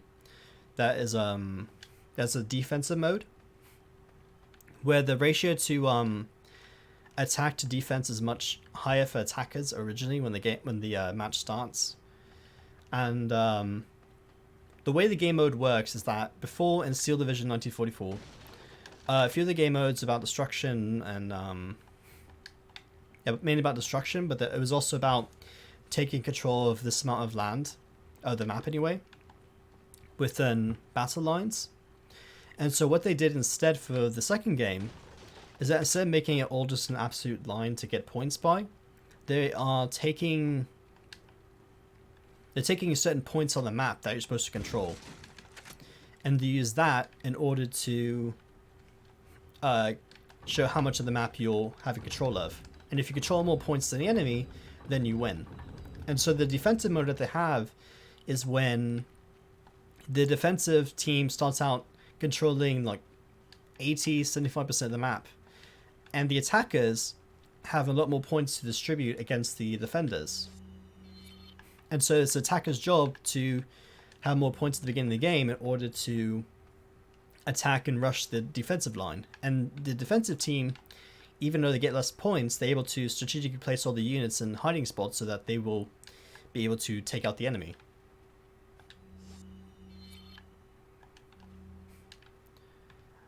And what ends up happening is that they can also place defenses on the map, and then slowly over time, the ratio for reinforcement points slowly becomes more in favor of the defensive team. And then after, towards the very end of the match where the time is running out, the defensive team has more points than the attackers, so the defenders can do a counterattack to take back most of the points in order to win the match. And that's how the game mode works. Up ahead rests the offering to the line. That's all what it said. So I'm pretty excited about it, but like most game titles, I tend to want to wait a bit before getting, unless it's like a Paradox DLC, then I have to get it. Maybe. It's debatable. I tend to want to think about it every once in a while.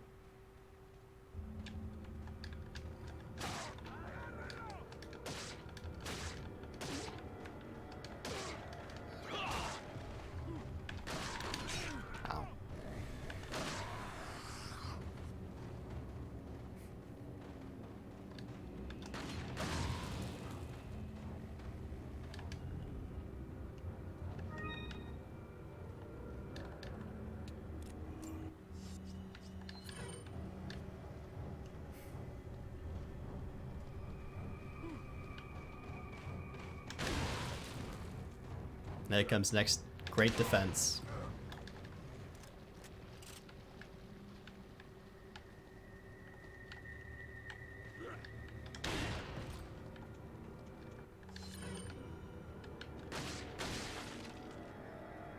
Sure. I'll try to answer to the best of my World War II knowledge.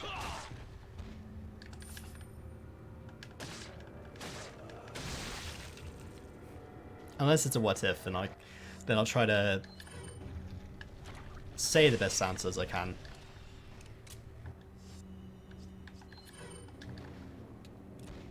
Oh, this is going to bother me, but we'll put the rifle ammo there.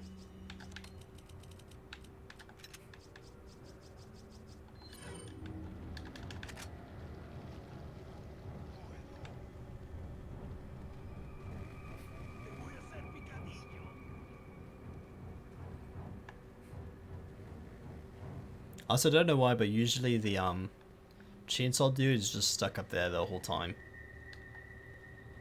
Could be different this time around, but I don't think so.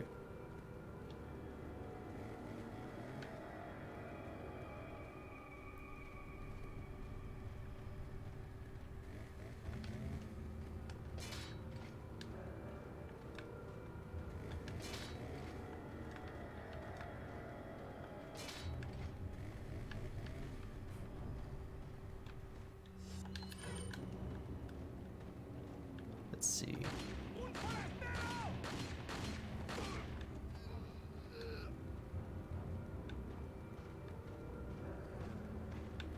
Who's coming towards me? I can hear you. Maybe not. When was the war lost for Germany?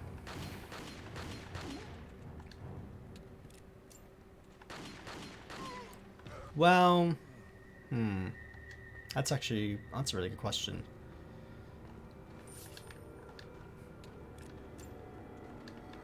I mean, you can go back as far as you want. Say how when would Germany lose? But in my opinion, the war was lost for Germany probably when they got blockaded by the British when they invaded Poland, when they immediately got declared war on. Because then and there they would start having to ration a lot of their supplies to the war.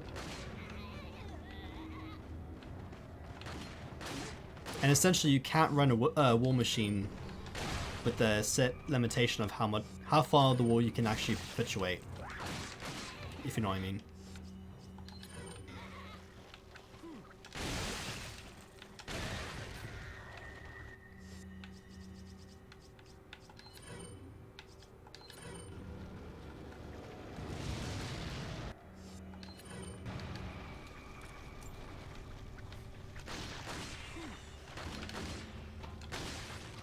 Now there could be several instances in which Germany could have won. Like if, when France surrendered, if the British and the Germans decided to have a white peace. You know, Lord Halifax's plan to suggest a peace for the Germans.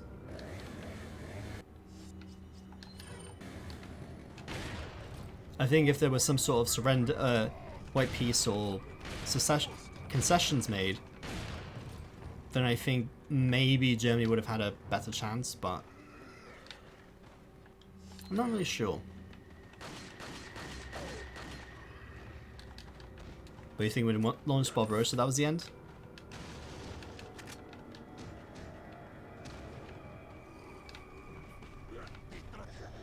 Maybe. Because if Germany decided to keep an alliance with the Soviet Union, they might have continued to have supplies coming in from the Soviet Union, such as oil, to supply their planes and tanks. But I think a war between the Germans and the Soviets would have been inevitable.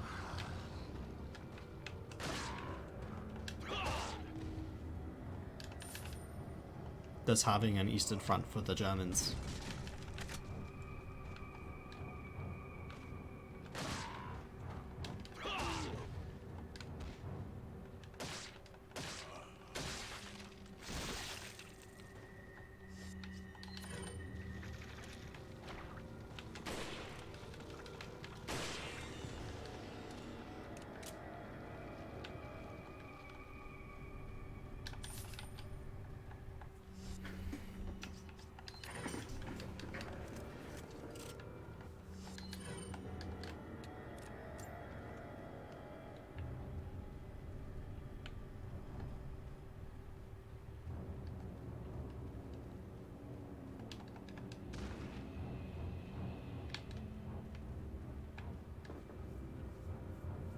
Yeah, exactly. I think inevitably the Soviets and the Germans would have gone to war against each other, and eventually the Germans would have lost.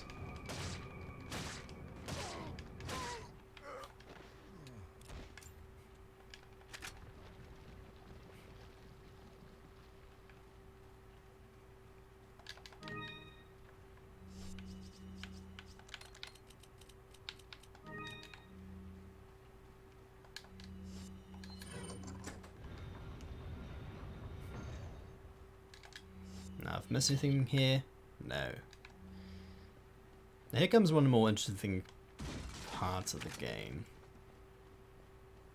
It's a fun part of the game, actually. Well, not this part. I take it all back. I take it all back. It's terrible. GG. So curious, can you shoot this? No, I can't.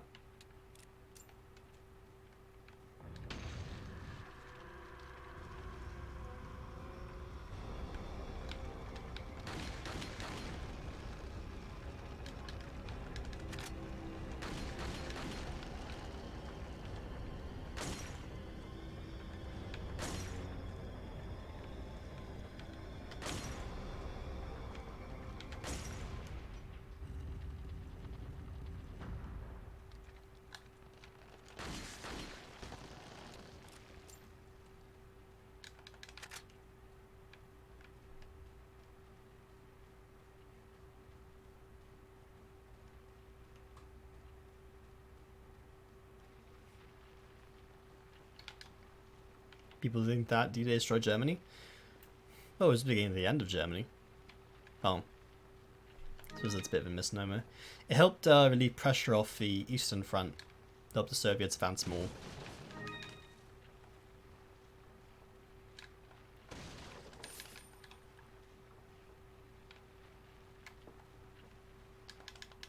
D-Day helped advance the defeated Germany much quicker.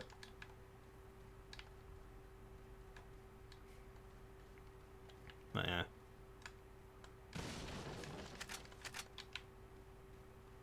Also, this is the part of the map where you could tell the film grain that they implemented is just so thick. For some apparent reason.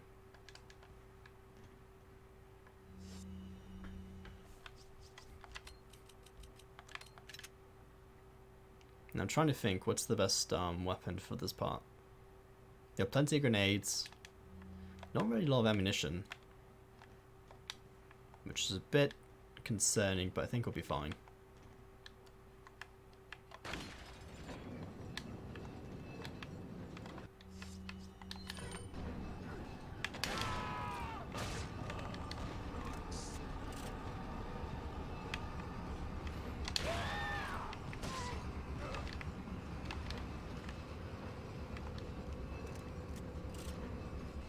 Yeah, it's my fault.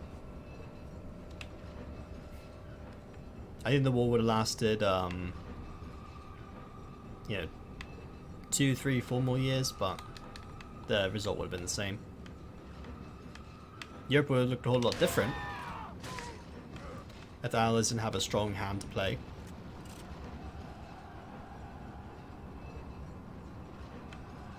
Also, this is just the entire cart section of the game.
Chainsaw dude is here. And we brought grenades.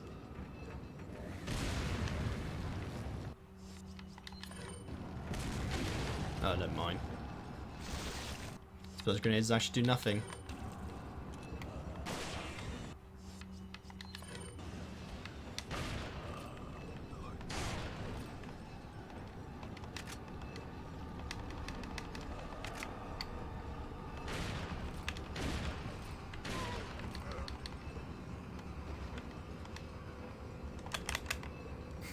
Oh, okay.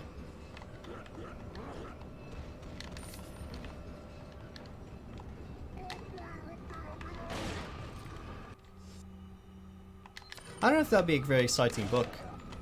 I mean, maybe. Having a D-Day where the Americans and British decide to try and invade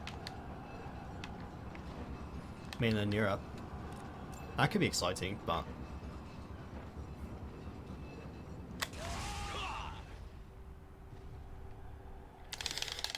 oh, it's button mashing. I'm not sure if there would really be one. I mean, as for alternative universes, there are much more crazier ones out there.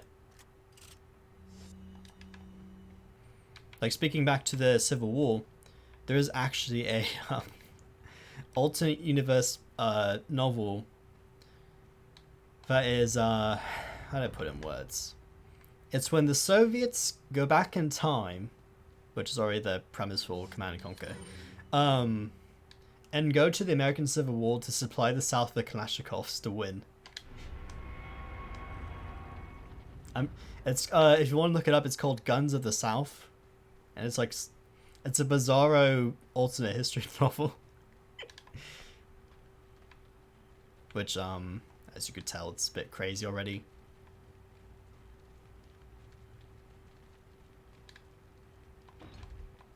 It's locked. Offer the sacrifice to the lion. And so you do. The highly rendered emblem upon that poorly perceived JPEG.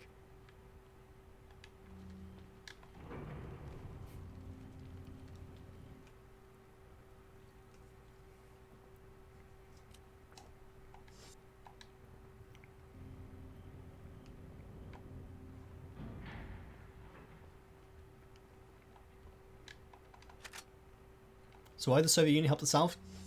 Good question. It's mainly to keep the United States divided in order for the United States to be a much weaker union later on in history.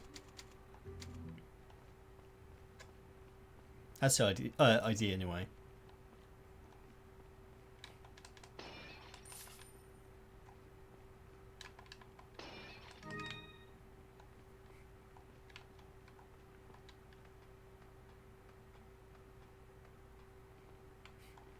I can hardly remember what the ending to the book was, but I think it was like insane. Like what happens?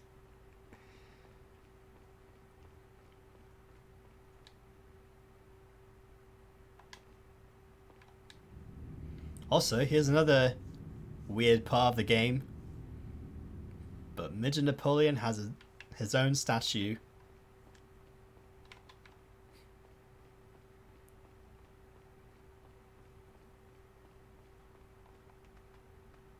Trying to recall what I'm supposed to be doing.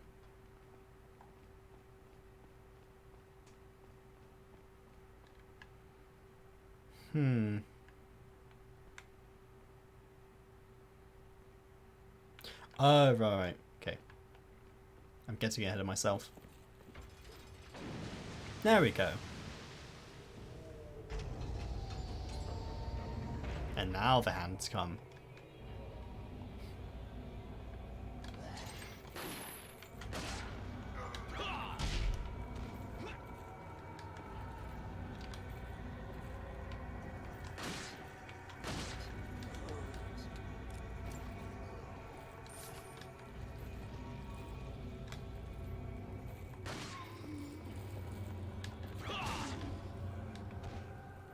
Operation Biggerton?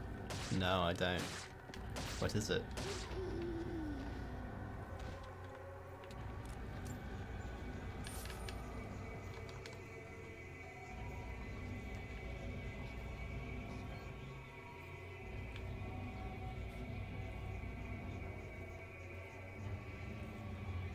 Also, this becomes one of the derpiest parts of the game. Let's see.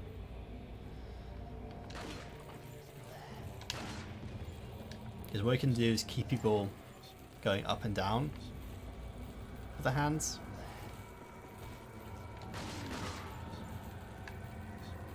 I think you sometimes even glitch the game doing this, which I probably shouldn't do.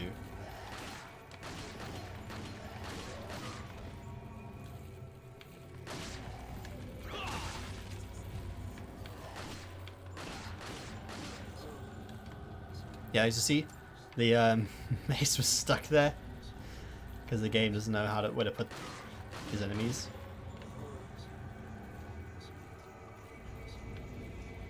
So you can mess with the game a tiny bit. This one section. Fortunately, that guy that died didn't drop anything.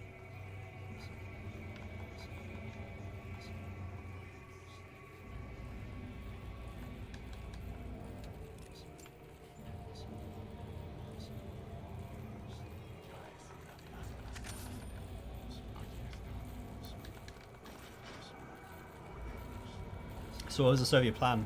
There's something like Operation Unthinkable?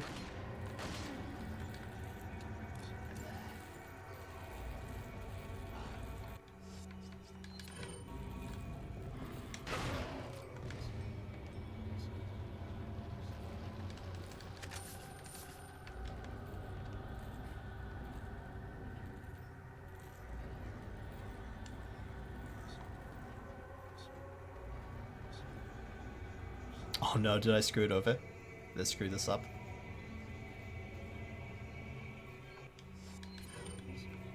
Maybe we could shoot this thing. Oh yeah, I can. There we go. Fixed.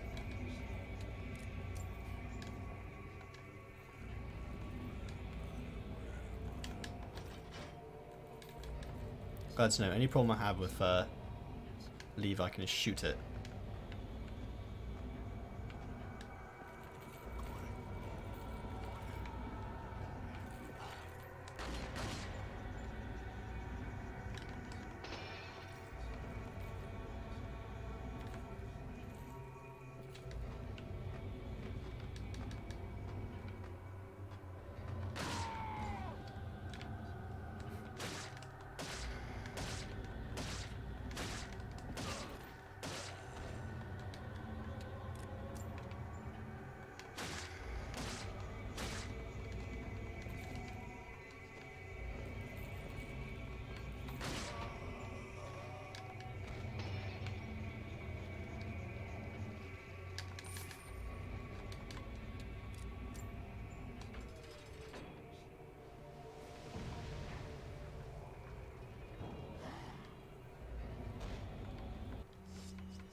I have to read up on that operation then, just to see what it's all about. It could be interesting to see.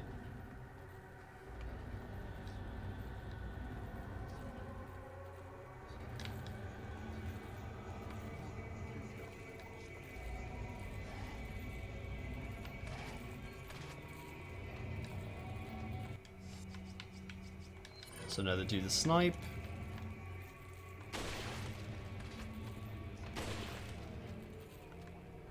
There's one dude down there.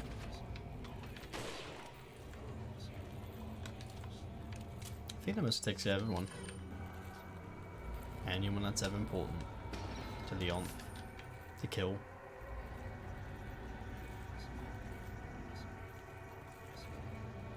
Which you can do. Go to this farce, steal more money.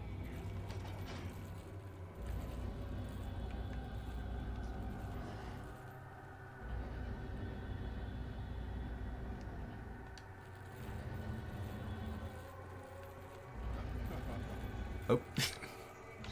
Leon probably would have broken his legs because of that. But luckily Leon is imperviable to fall damage in this game.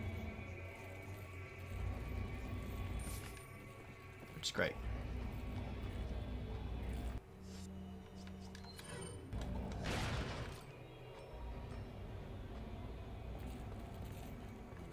Oh, I think I broke it again. So now the arm is stuck up there, but nowhere to go, and hopefully if I shoot this, it'll reset. Yeah, there we go.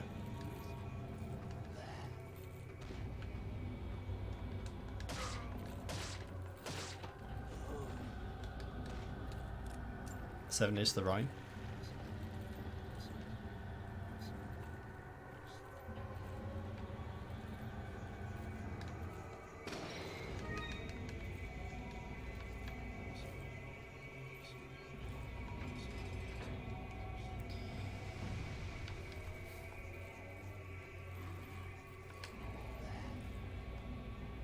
Alright, let's go. And then Midget Napoleon is now after me. Also may die this part. This really annoying part that's coming up. Which is this part right here.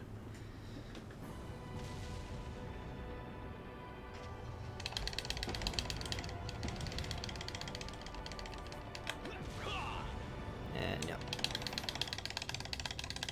Okay, luckily I got this time, but usually you have to like mash that X button so hard when Leon is holding on, or else he just dies. If you let go for 1 second, he's gone. So nice you could join us, Mr. Scott Kennedy. You again. The sacred rite that's about to begin at this tower shall endow the girl with magnificent power. She will join us, become one of us. This is no ritual.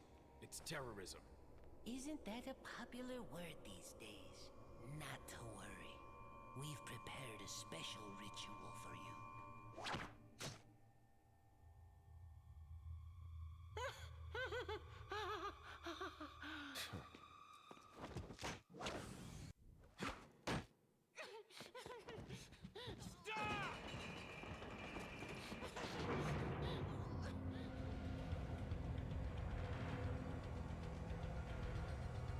And there we go. We're reaching the end. Generally speaking though, a lot of these plans really involve quick succession and movement to always win these wars easily, which just baffles me for the most part. Like whenever people set out to make these kind of I put it in terms. When they make these plans for like a quick invasion of Europe, it's always like the quickest thing, which always amazes me.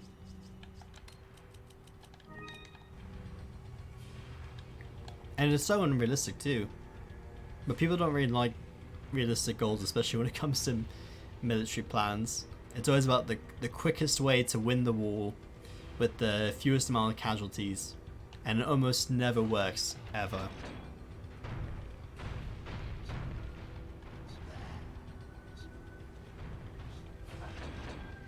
Which I suppose is just hilarious in its own right.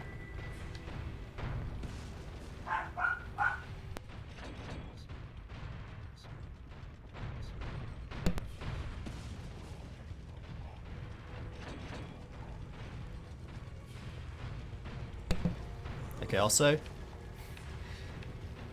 now this game's turned to Donkey Kong, where you avoid barrels to not die. But generally speaking, if you just can't be bothered doing that, you just kill the dude up there. Yeah, probably why.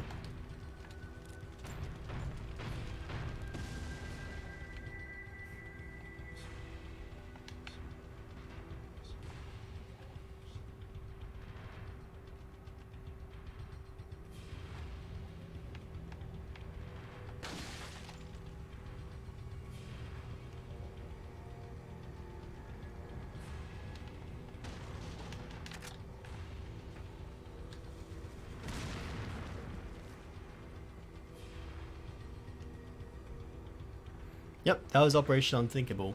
To try to win the war against the Soviet Union super quickly and with few amount of casualties. I think, was that the same plan as them? Probably something along those lines. Ow. Games seem mean.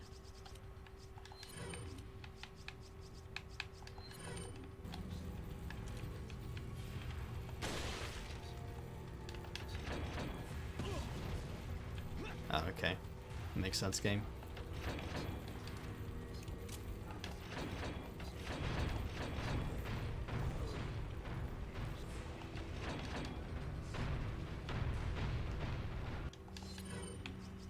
I'm glad to know that Leon is accidentally killing himself slowly. They can use the same trap as they did before.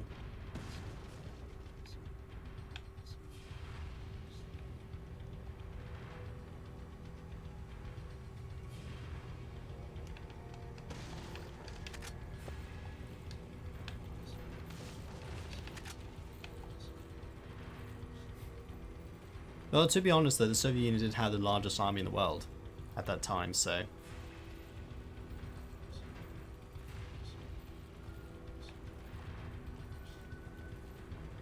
Plus, people really weren't that interested in fighting a, another global conflict at that time.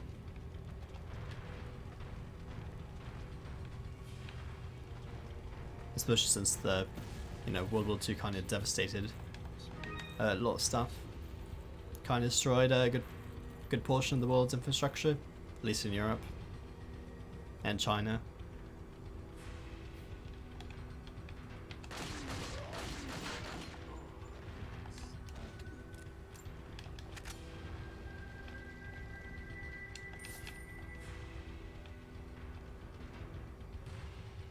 Also, I was kind of hoping that these dudes down there would come to fight me, but they're not, which means I have to go down to fight them. So I think you get good stuff if you fight them.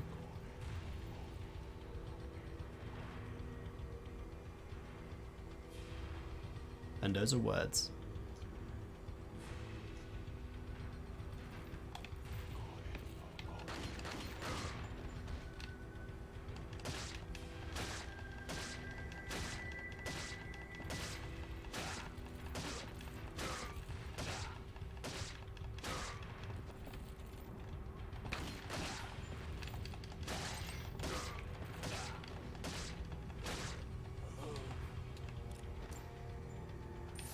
There we go. 5,000 pieces off of that knife battle.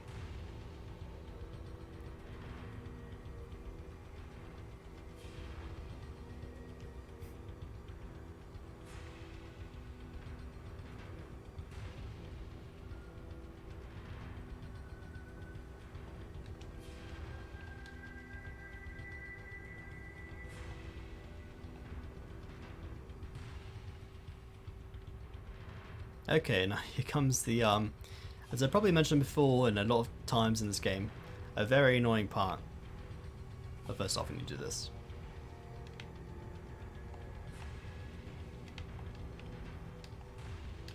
I think we can get through this with a good old shotgun.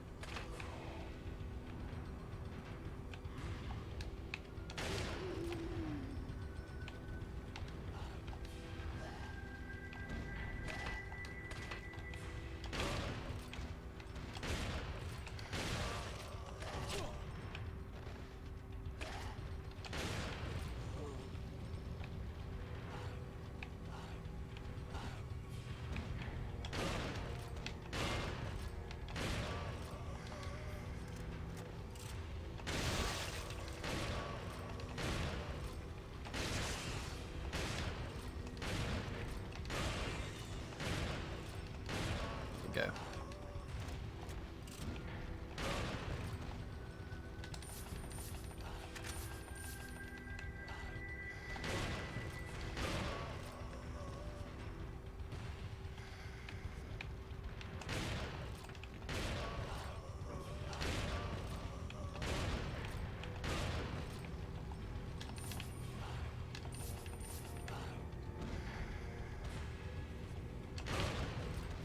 And this will probably waste all of our shotgun ammunition.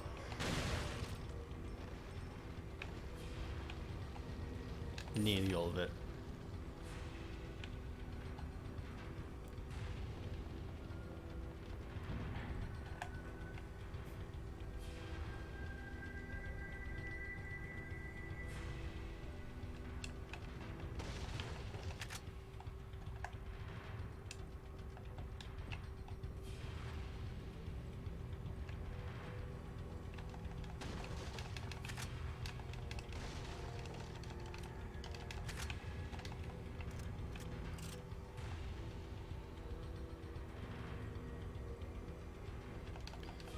Okay, and here comes the next part of the game.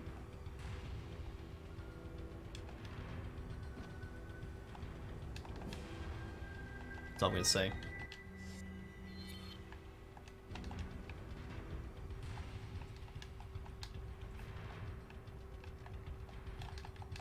After Ashley gets her ritual, that's the most important thing in the entire world, I assure you. We now have to I'll let you see.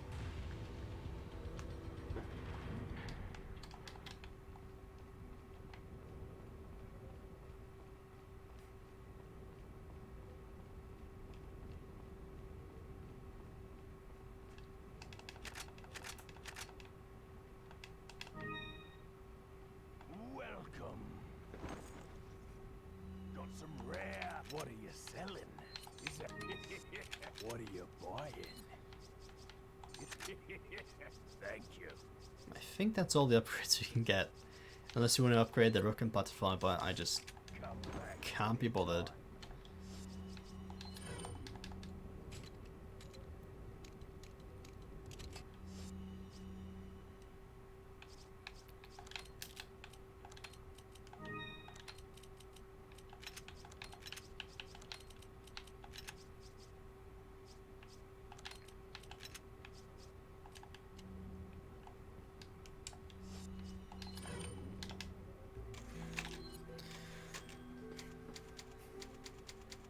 Yeah? Okay. So here's all we got. We only got so many ammunition for everything. Almost out. Glad to know professional mode is really holding out on us. And hopefully with all this sparse ammunition we got, we can do this next thing. But anyway, I'll turn off the mic to let you know what's going to happen next.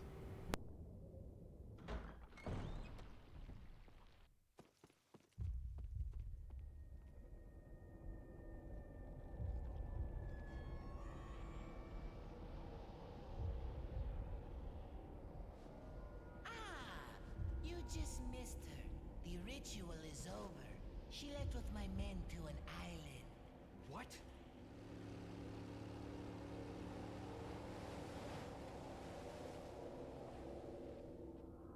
I think it's time I paid my due respects towards your impressive and stubborn will.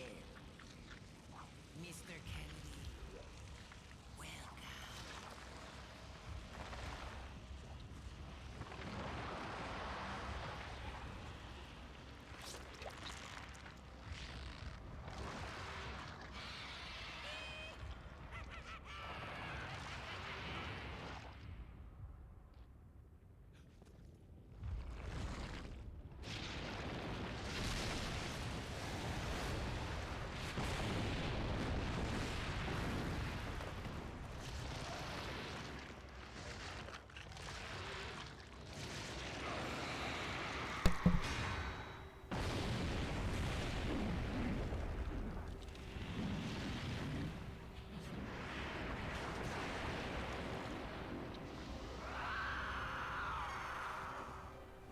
Monsters.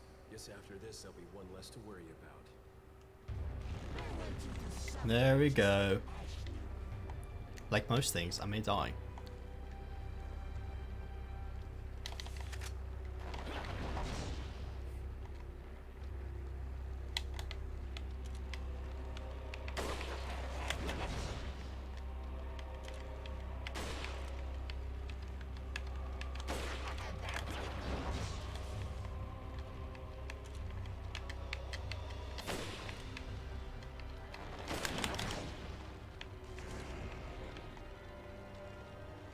I'm trying to think what is the best way to... Well, not that. Then choose to focus on quality? Obviously. I mean, in World War II, generally speaking, the Germans were more focused on creating the next great miracle weapon than to... I'm going to take a healing potion.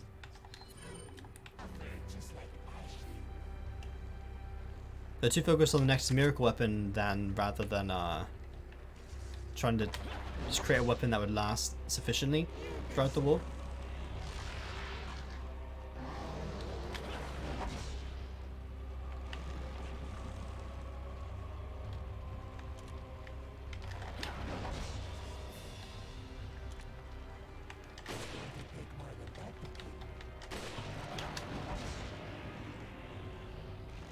Okay, now the big boy, Napoleon, steps up with his friendly face, and I'm assuming the face of the Magnum.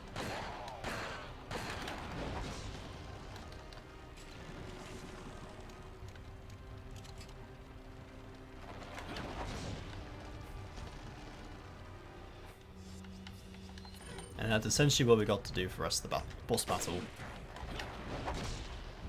Also, lots of QTEs, if you can't tell.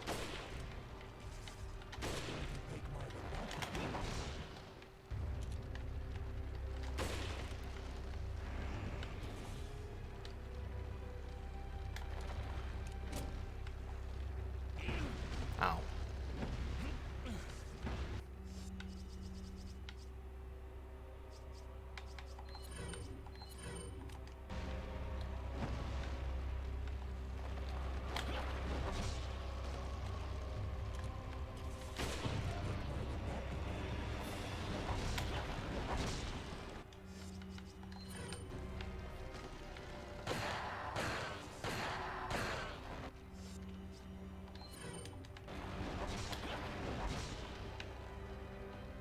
And now we're out of Magnum shots.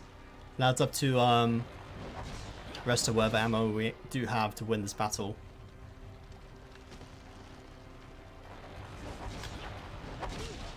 Okay, that's fair.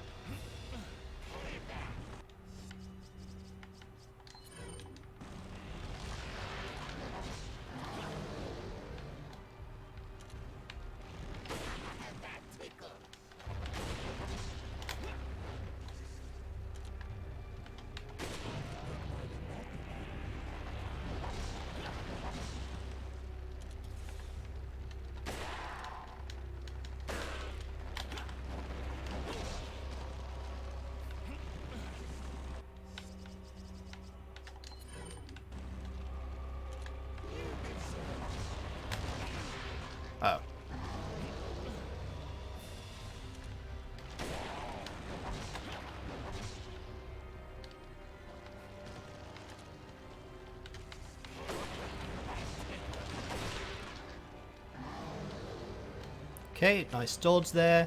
Shoot in the face again. It's all just routine. Got it, boys.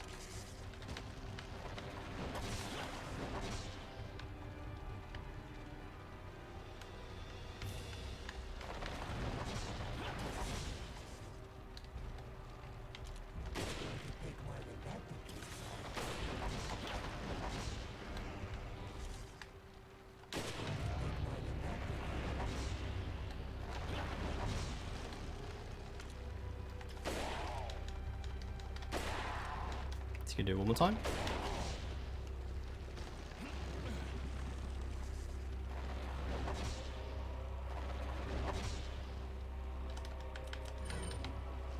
That's not enough health. That's enough health. Maybe.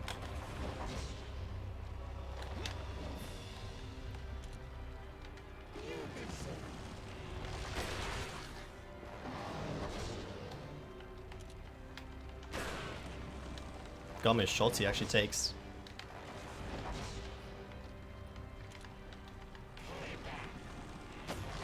There we go. Another boss battle defeated. Thank you. I'll take my my prize.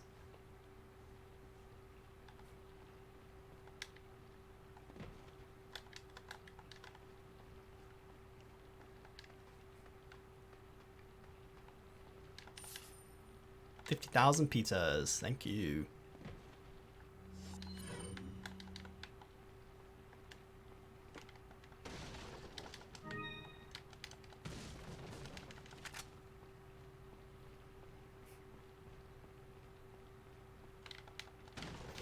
But yeah, going back to the argument earlier, I didn't mean to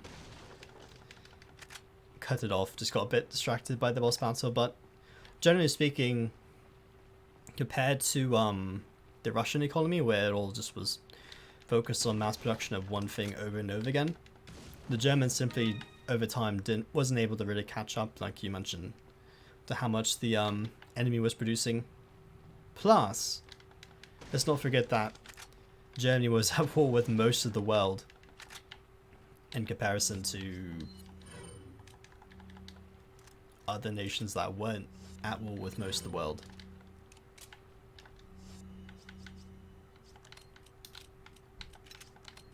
Also have a nice collection of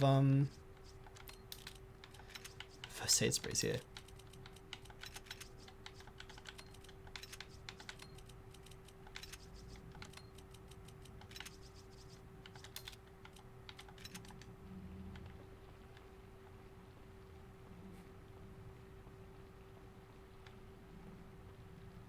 And because the Soviet Union wasn't at war with, the Allied powers at that time,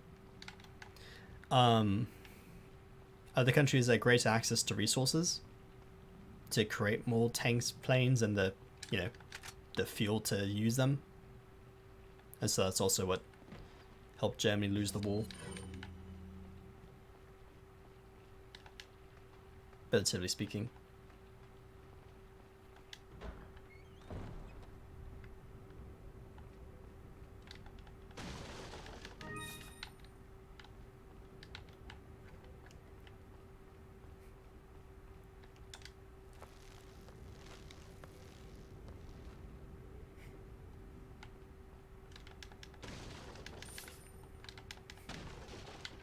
Snake.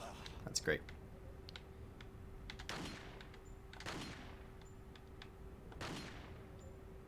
I'll just miss every shot trying to kill a snake.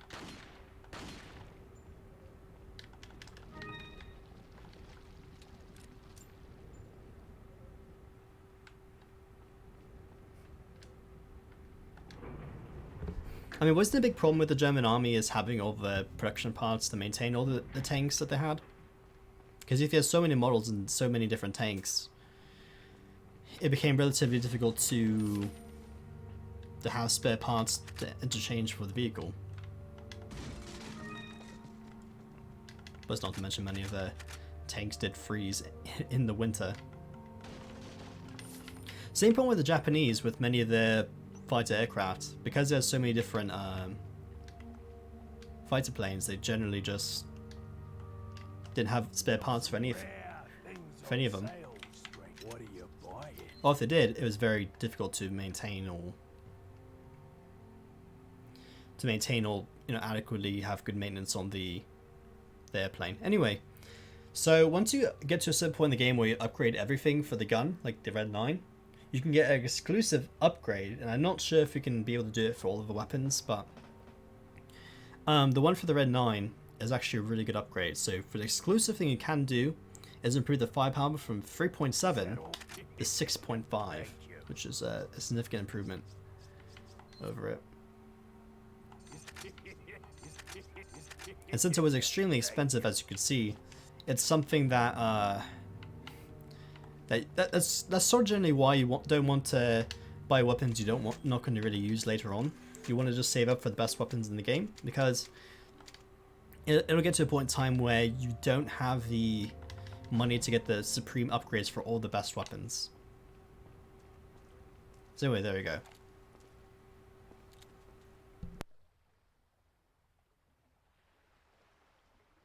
Need a ride, handsome? Okay.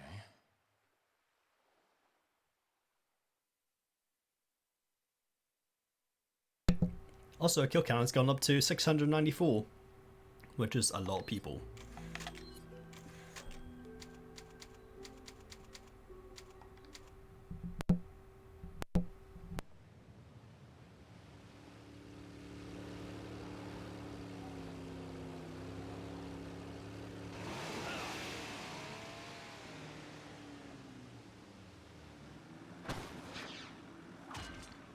Got some business to take care of. See you later.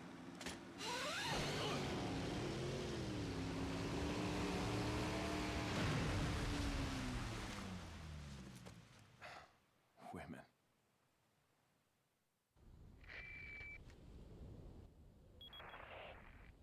I hate to break it out to you, but Salazar's dead. Yes, it seems that way. Sadler, why don't you give up and let Ashley go home? Perhaps you are disillusioned with overconfidence, just because you killed my small-time subordinate. Sadler, you're small time. Oh. Writhe in my cage of torment, my friend.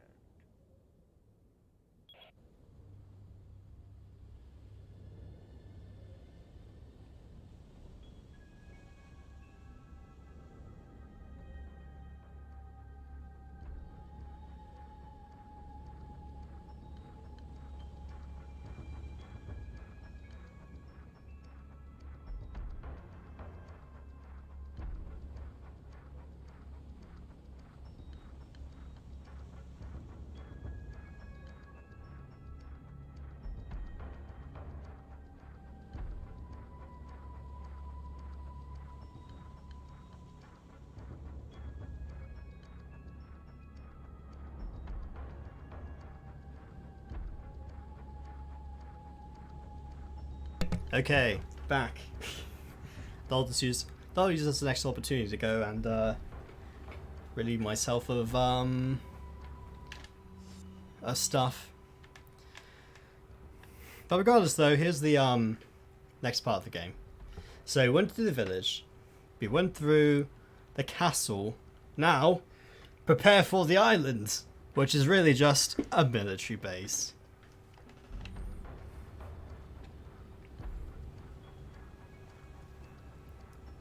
How exciting.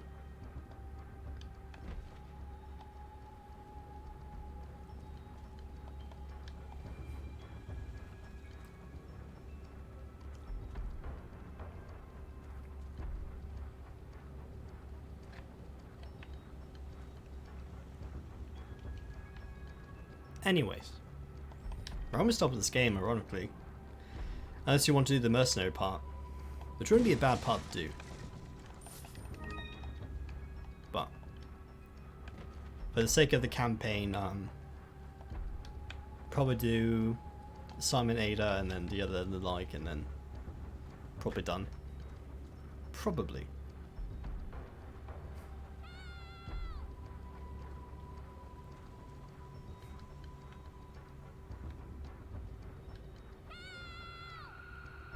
And there's Ashley. Literally seconds away from where we could be.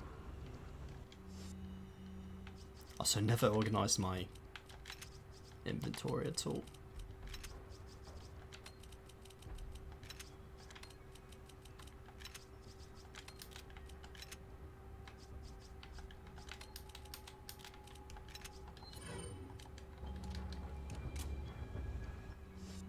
A scenario where the Nazis never took power? I think you just mean the Command and Conquer franchise.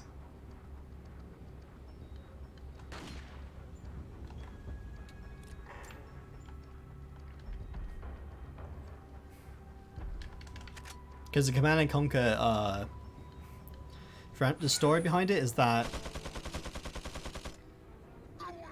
I'm surprised, that was early. Anyway. The story behind Command and Conquer is that... I'm not even kidding you by saying this. Albert Einstein goes back in time to shake hands with Hitler, and that creates a time paradox where then Adolf Hitler, like, disintegrates, and then the Nazis never take power, and then the Soviet Union take over all of Europe.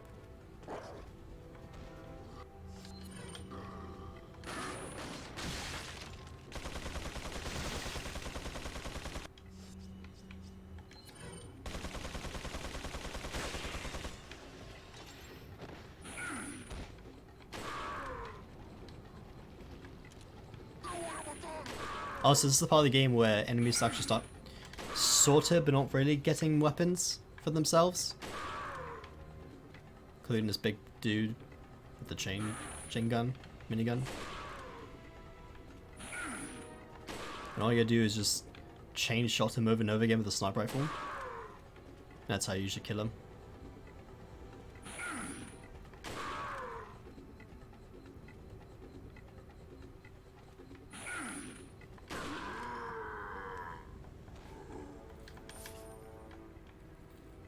Von Papen becomes a military dictator. It's actually funny.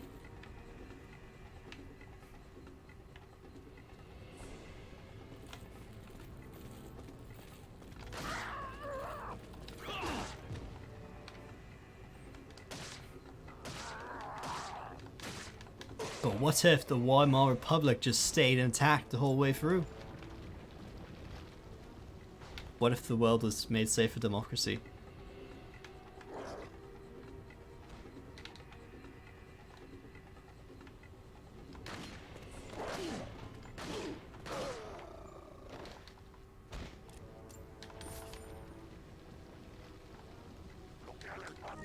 Yeah, but did Hitler die? Or did Hitler remain just a German army informant?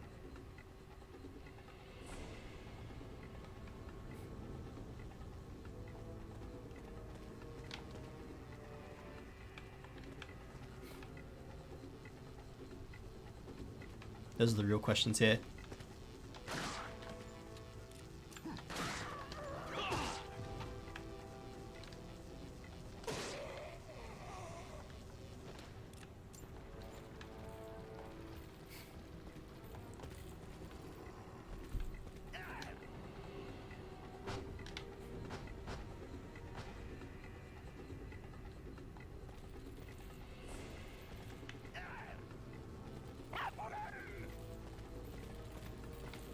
Dude has a shield.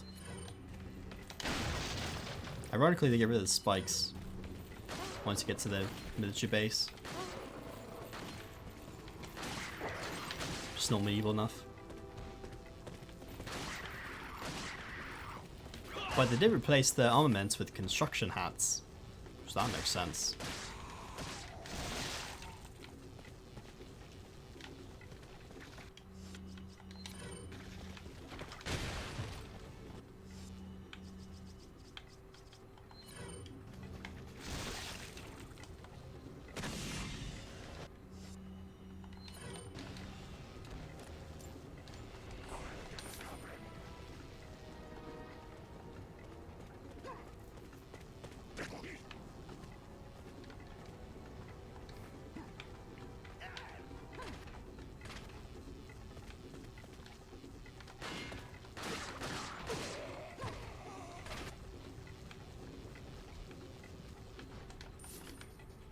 Where's that crossbow dude?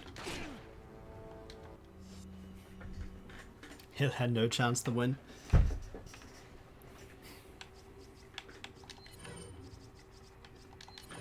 Was he deemed as the prophet still?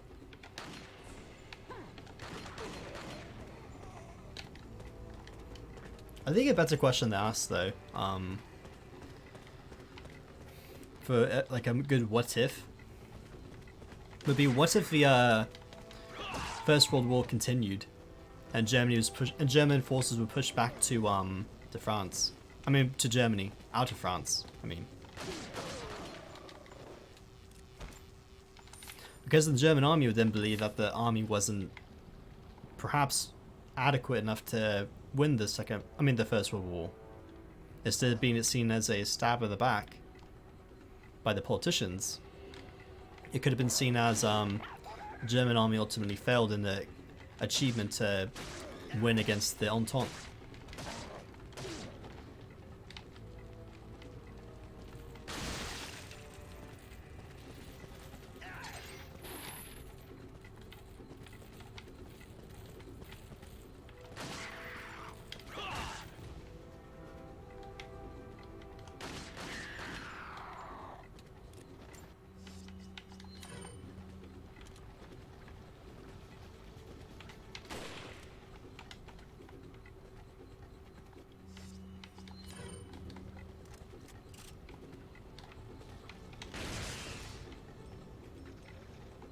So it's the sneakiest Plagas ever.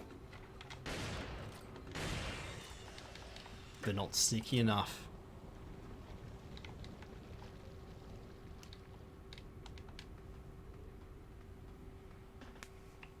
Yeah, that might just happen. I mean, it could probably happen. Oh, I missed the most important part of this city puzzle. As most puzzles in this game are fairly silly.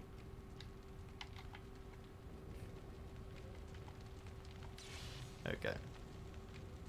The giant laser.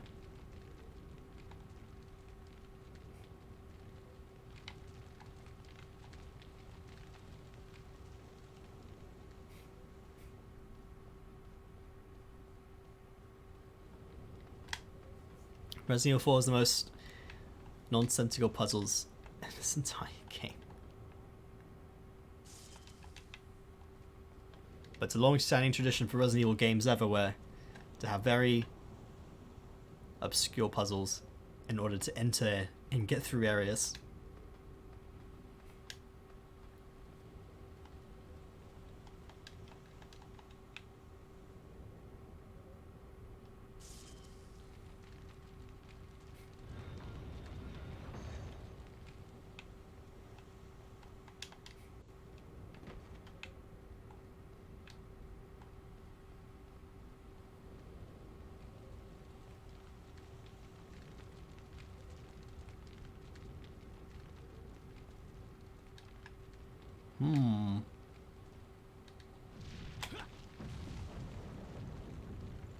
Surprise, surprise.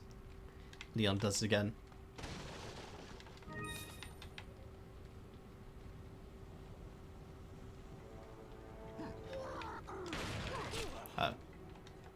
Leon does not do it again.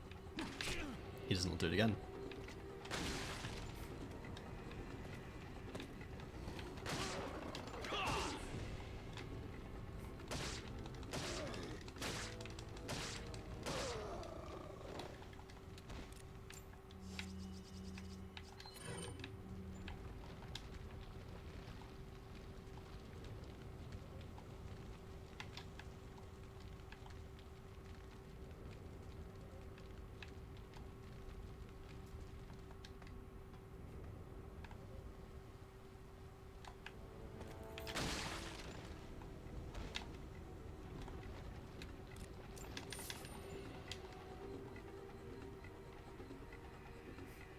But the Russians all knew it was doing, it was incompetent, then the Russians may not have mobilized.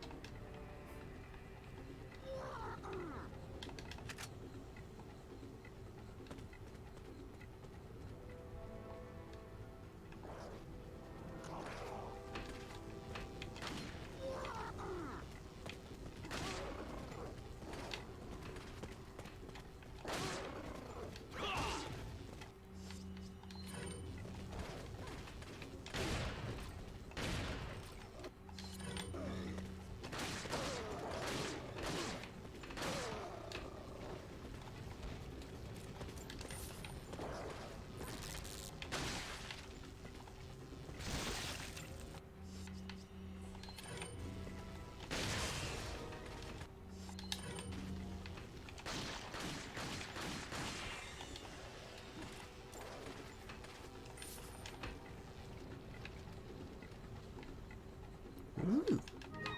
Red herb.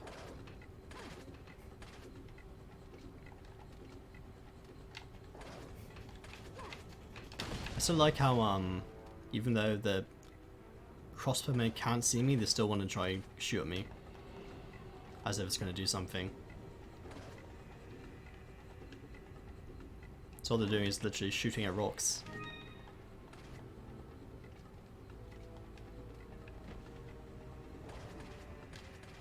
Also, this room is the most nonsensical room ever. Like, how do these people die? On these spikes. From this small cliff. Unless they just wanted to die. Death by small impalement.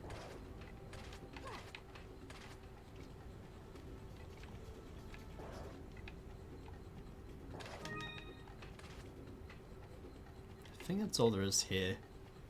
So let's keep going. And fight the most fun, exciting, most challenging enemy in the game. The Archer.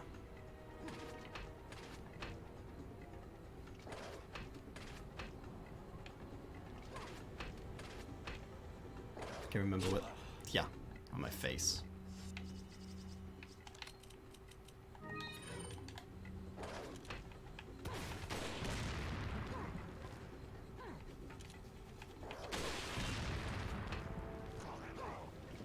Now, if we aim carefully, try to find the next archer.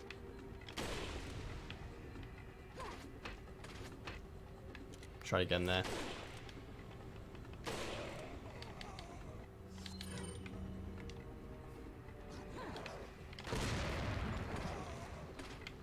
More often not, it's the bloody archers that are the biggest problem.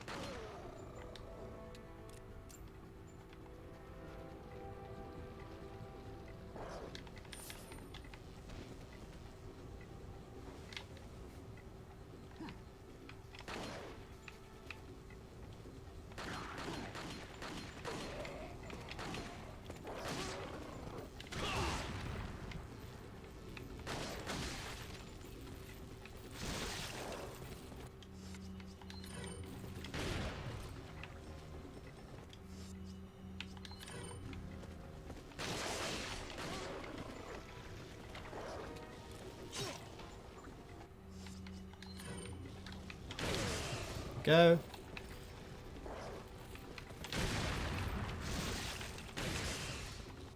So many enemies. And then finally the coup de grace. Well, one burning. Two burnings?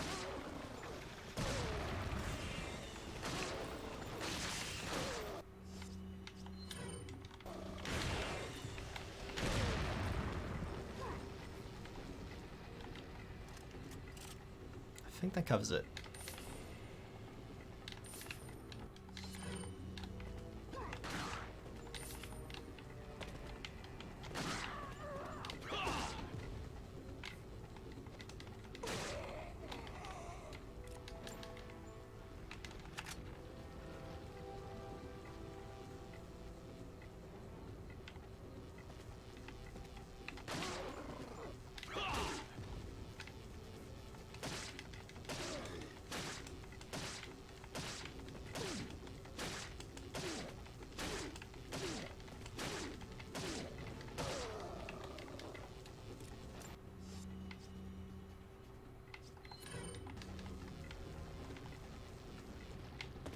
Would be my plan. Help Germany win World War I.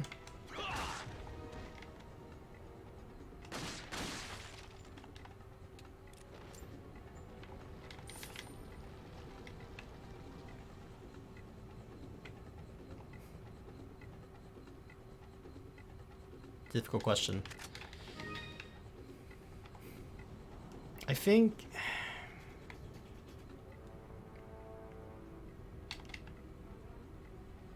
could have involved something of the matter of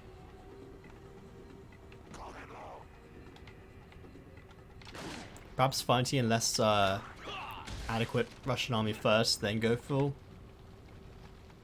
the other powers, just to catch them off guard.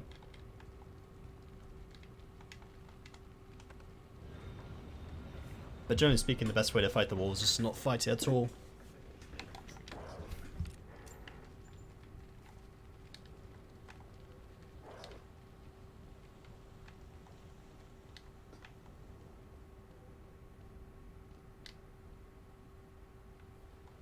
Let's see if we can snipe this one dude I hate. Back here. There we go.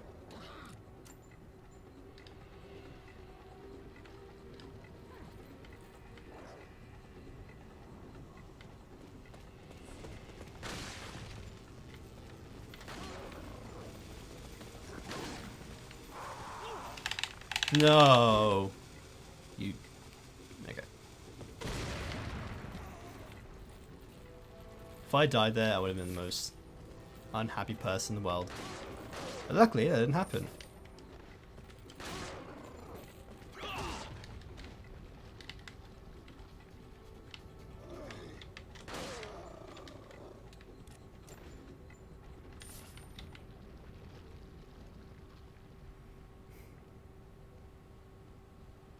Welcome.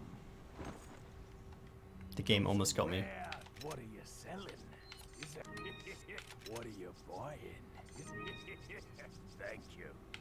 Here's the other Magnum in the game that we probably should get. What are you buying? Probably. Thank you. What are you selling? Is that all? Is that all? Thank you. Thank you. What are you buying? So now I'm trying to debate whether or not should get the Killer 7. Thank you. Which, ironically speaking, I'll show you in just a sec. The Killer 7 is actually not that impressive.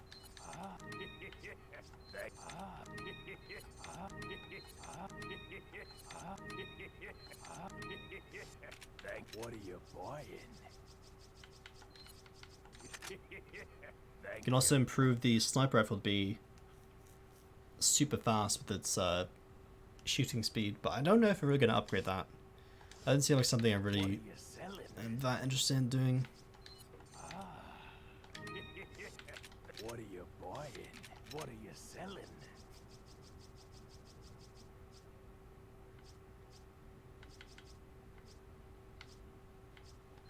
Is that Let's see. Is that Yep, just get away with buying the Killer 7. buying? Boom. All?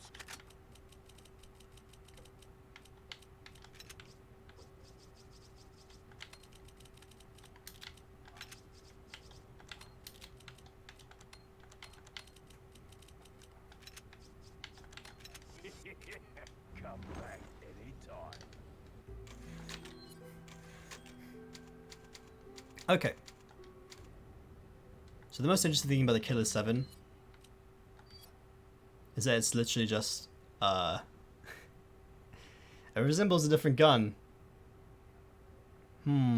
Like a 1911, but it shoots Magnum rounds. Which is hilarious.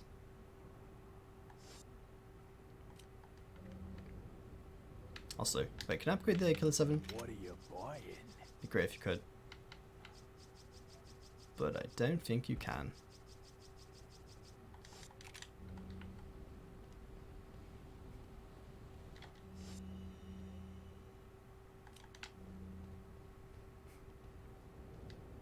You should play Killer 7. I think I might have it in my Steam library.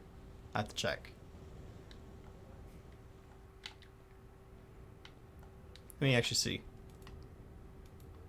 Unless my mouse doesn't work. I'm halfway curious. Well, never mind. I think I might have it though. Steam is not playing with me right now. As in, the user interface, the background UI is not working.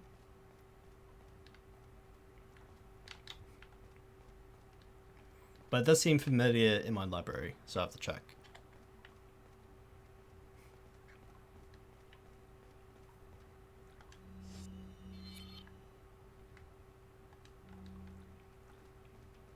I will admit though, this is the part of the game where I probably know the least.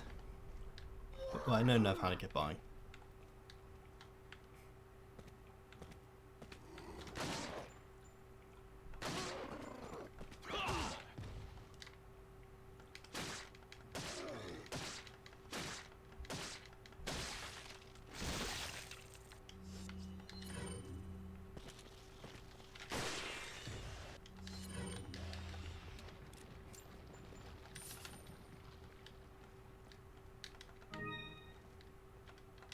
Cans and jars, all non-perishables.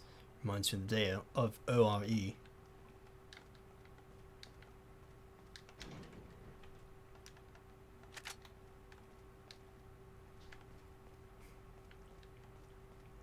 Actually, gee, I'm curious. Can you check and see if I have, Oh, okay. I don't have killers. Killer 7. I have killers dead. That's like the same thing, right? It sounds the same. Must be the same game. This meat's rotten, but I sure could use a fat juicy steak right now.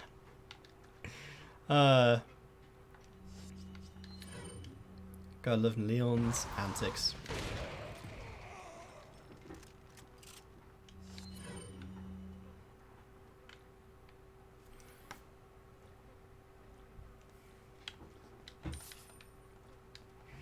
Okay. What's for hand grenade? Man, it's dirty.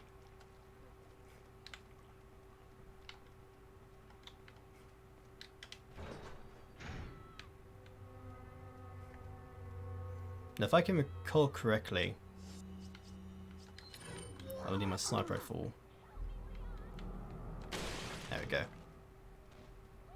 Twice.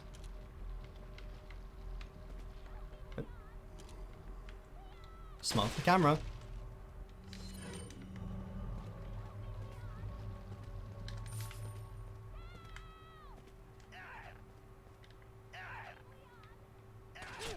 Oh, you cheeky bugger.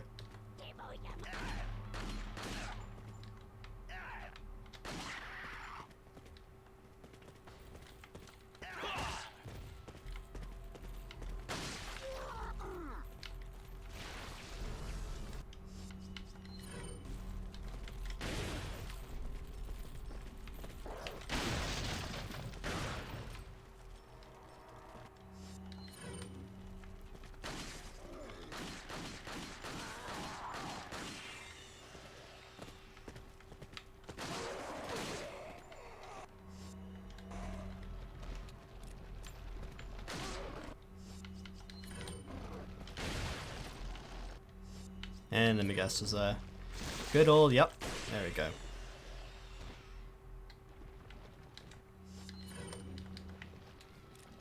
Problem solved.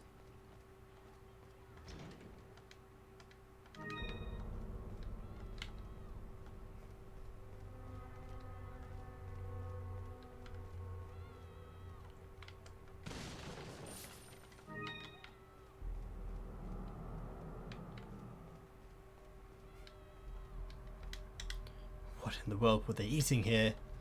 Probably all those perishables, Leon. Probably.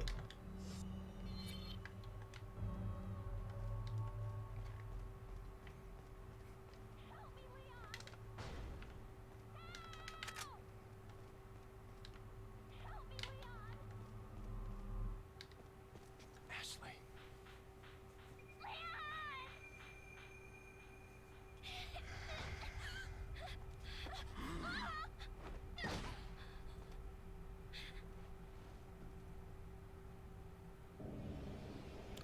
The camera.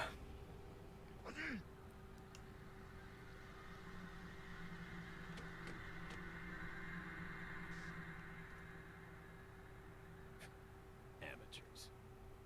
Just hang in there, Ashley. I'm coming for you.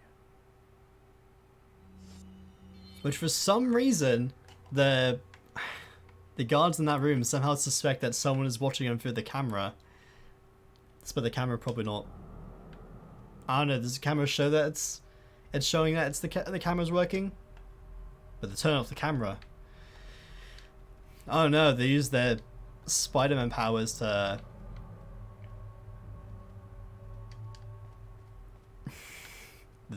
to know Leon was watching at the same exact moment that they were being angry at Ashley. That's all I'm going to say about that.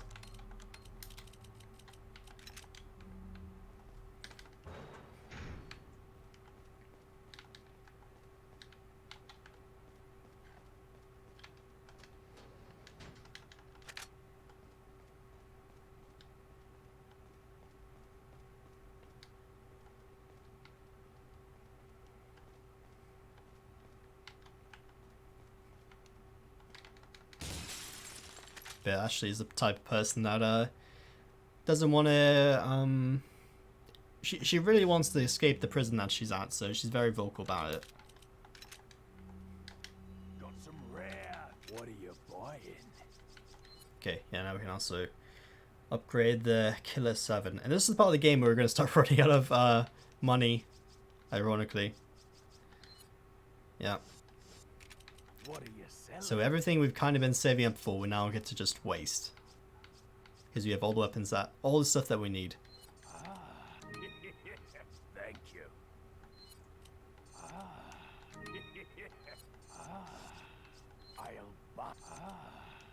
I'll buy it at a high price. Thank you. Is that? Thank you. Thank you.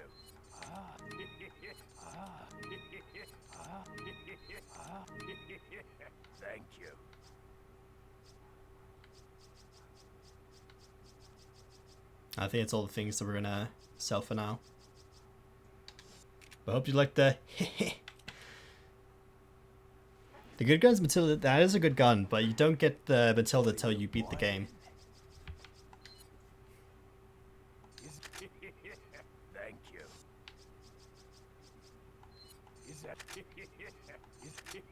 Also, you can upgrade the striker with my most favorite upgrade whatsoever. So you get to upgrade it from 28 Is that all? to 100. Thank you. I think it's a pretty good upgrade.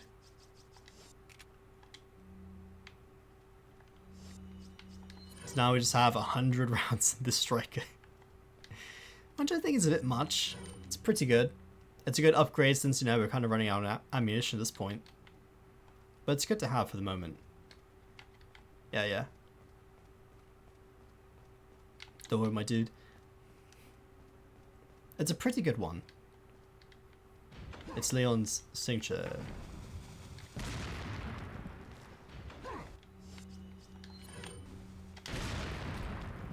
Signature gun.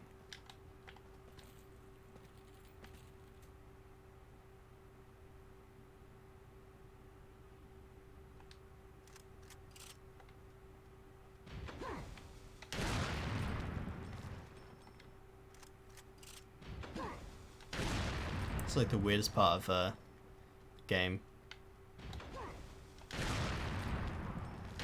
Somehow they just don't die. Just baffling.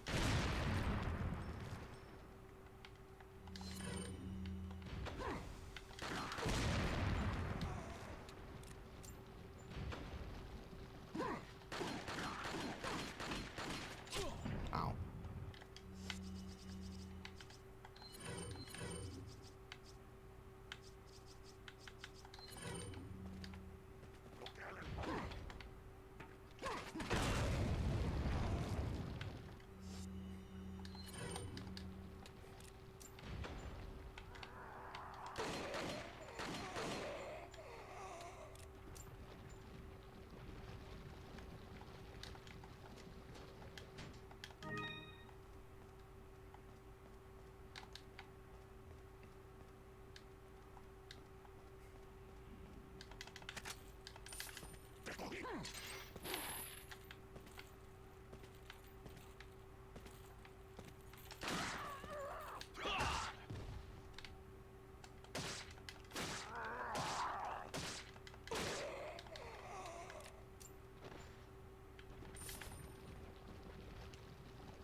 Ah, emergency TAP ammo. Just for selling.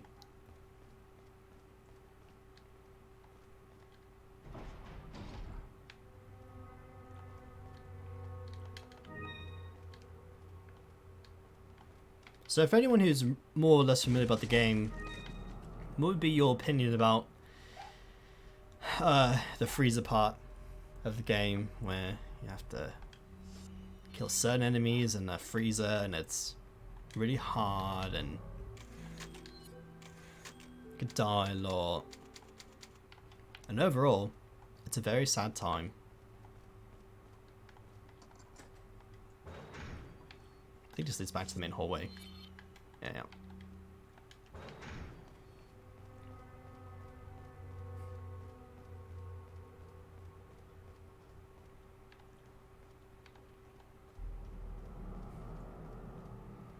Yep, this is the part. This is the part where I suffer. Well, maybe not suffer as much, since I know kind of what to do, but it's still a part where I suffer and die, and it's just not very good. But it's just that part of the game where you suffer and die. Freesia from Dragon Ball Z.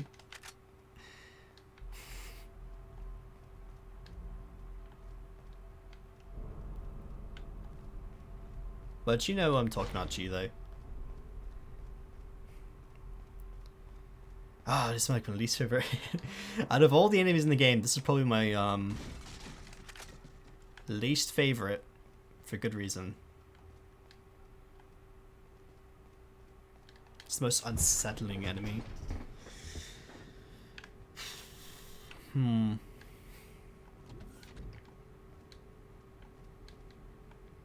Some kind of research equipment. I wonder what it's used for.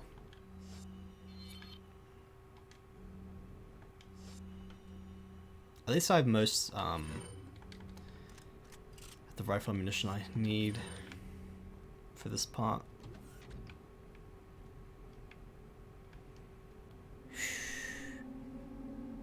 There he is. The man, the myth, the legend. Looks like they're conducting some sort of autopsy.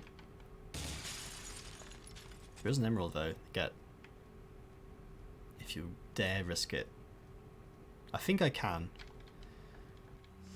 This is why this is why I upgraded the shotgun with 100 rounds in it to deal with all my enemies. Even though it's a toughie.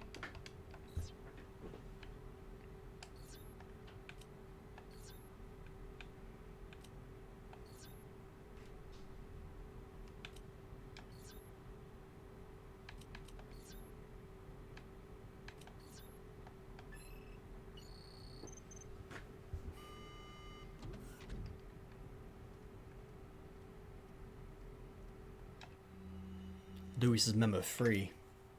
The hideous creatures such as El Gigante and the Nosferatos are merely byproducts of the diabolical and inhuman experiments conducted on the species that were once human. But there's one type of creature that clearly distinguishes itself from the rest. These creatures are called regenerators. Regenerators have a superior metabolism that allows them to regenerate their lost body parts at incredible speeds. I've never seen anything like it. Is this characteristic that makes them almost invincible to conventional weapons? But like any living creature, there's a way to kill it. Apparently there are plagas that live on its body that somewhat like leeches. They can't be seen with the naked eye. They can only be located through thermal imaging. To stop its regeneration process, these leech-like plagas must be located and then destroyed. As far as I know, most of the regenerators host a number of these leech-like plagas. To kill regenerators, each one of these leech-like plagas must be killed. Give me more useful TMP ammo for that. You know, TMP I'm gonna really use. What kinds of experiments are going on around here? Have Mr. Spidey Boy having a therapeutic needle relieving back pain surgery.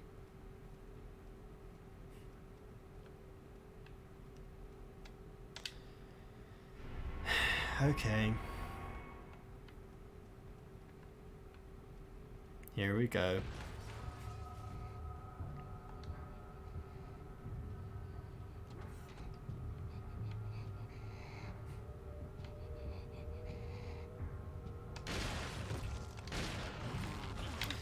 Yep. That's at least a part of them.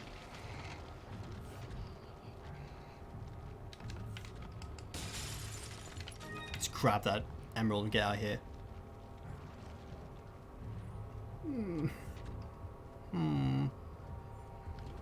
I hate it when it...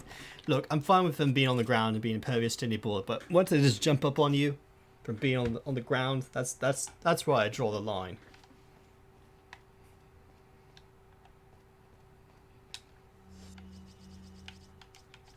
Also, I have no healing items really left.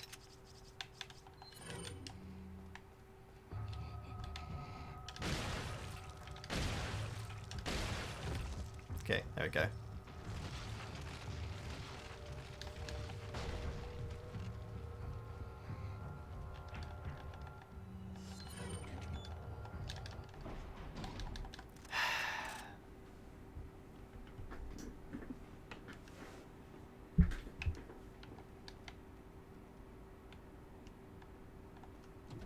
It's terrible. I hate this. I hate this part. It's the worst. They just jump at you. Look, I don't have problems with dealing with them when they're standing up, but when they just like get on the ground and jump, I just hate it. That's what gets me.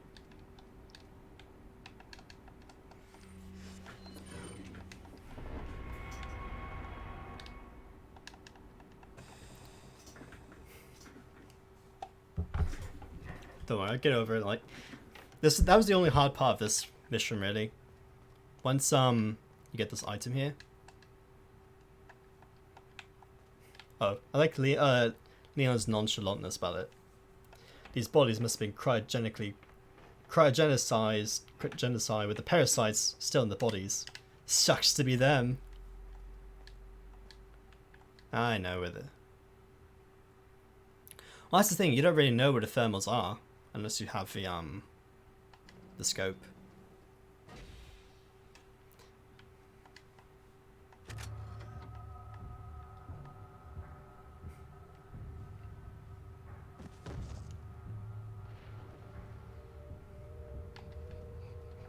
And some of them are on the back of the creature.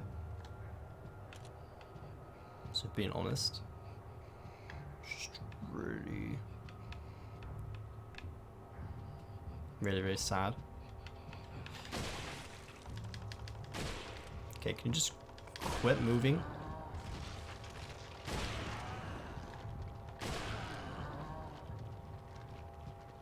And there's one more on this back. Yep, there he is again.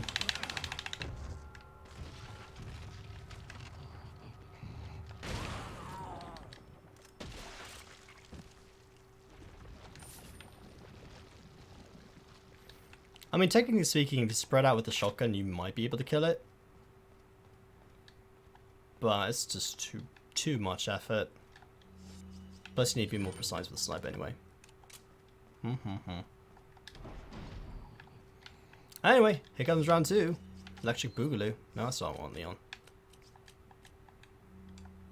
Leon. There we go. So I think the...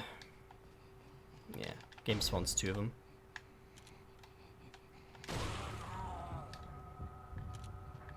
Come on.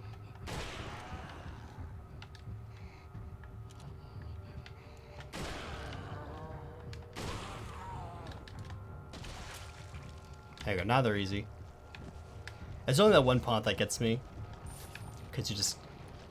it's so unsettling even though I've played this game a few times where these dudes will just not die.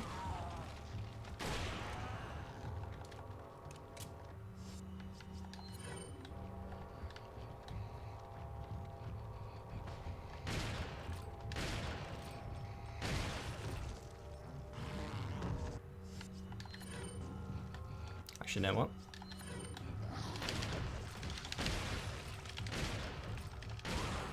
There we go.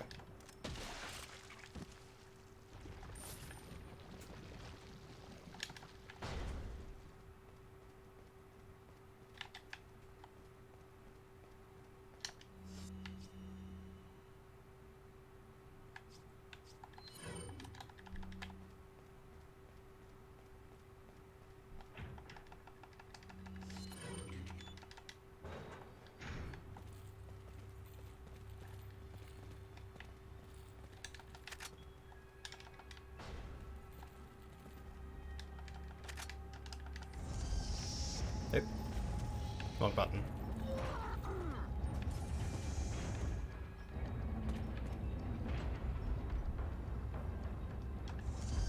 Here comes the claw machine part of the game.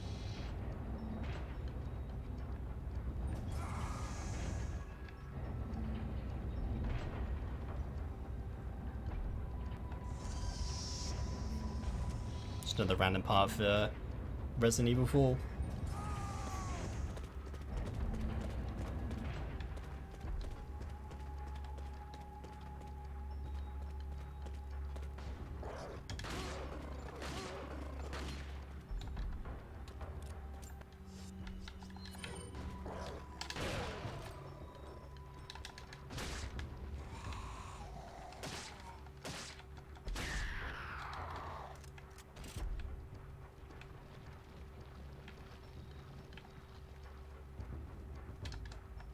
Is there anything in here?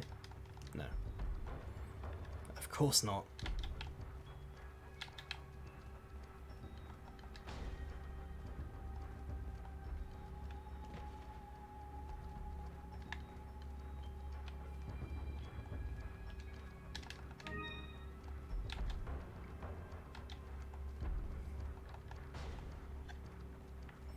So there's only one more boss fight in this game, which I'm probably not the biggest fan of, and that is it. If you know what I mean, then congratulations, you probably have a memory of Resident Evil 4.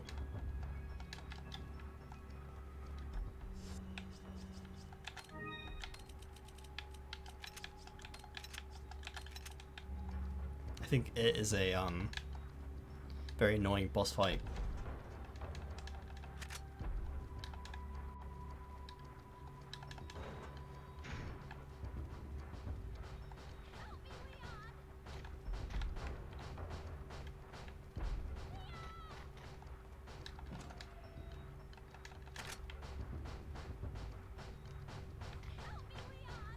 If I can recall this, yeah, just two dudes. RPG it. I could do that.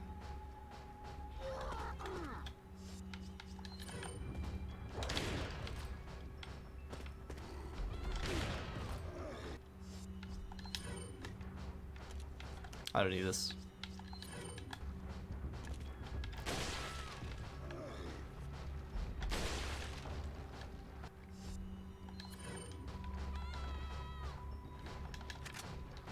That might be the third enemy RPG in the game.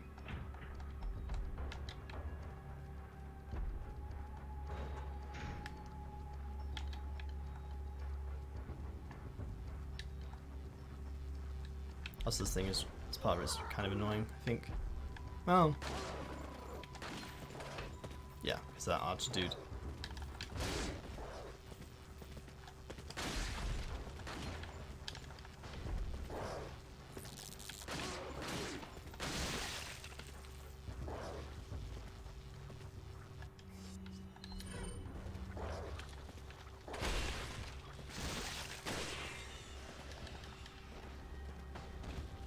No, you have a really good point.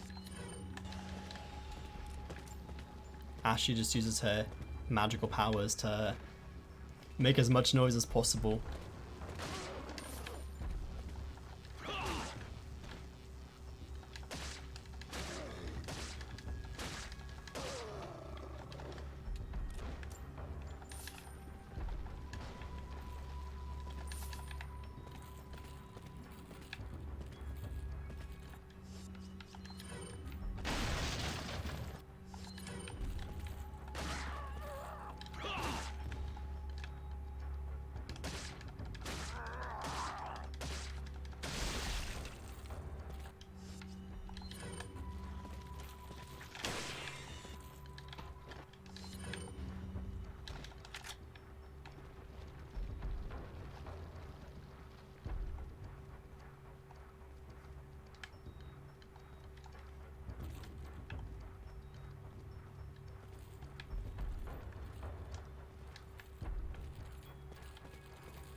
Guy from Police Academy.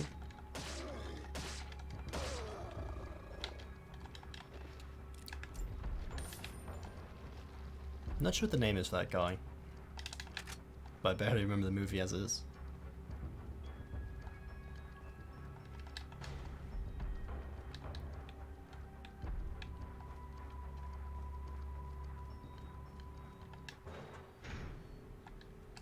Actually, I think there's something here I can get. Yeah.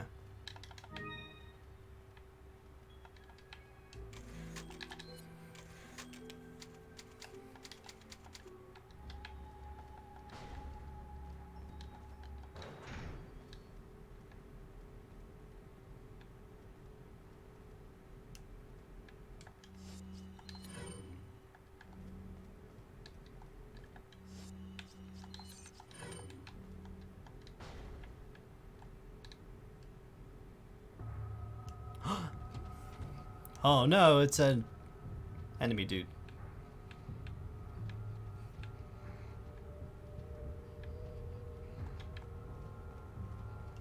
What am I going to do?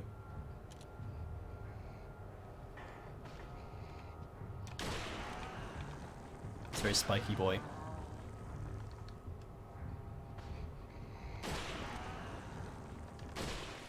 Oh.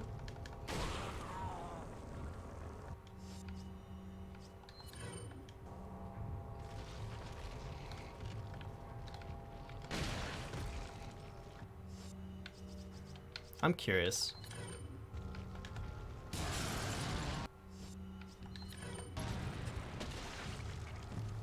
That counts. You learn something new every time.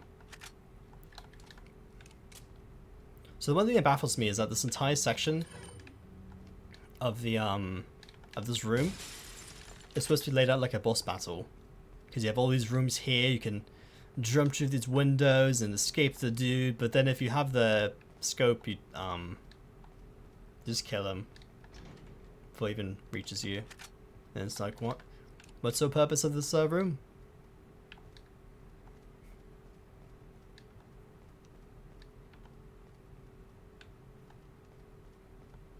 Problem solved. It's over.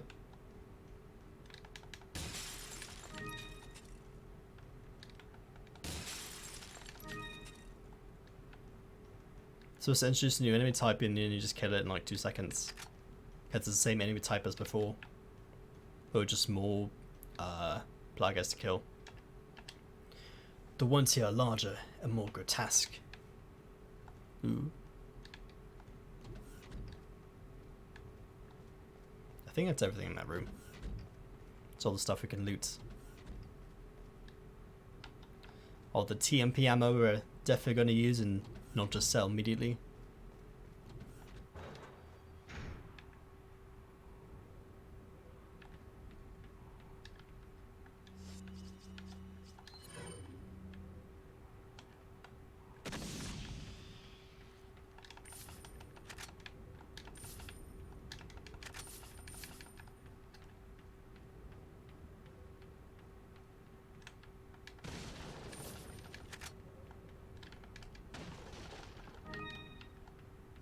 Welcome.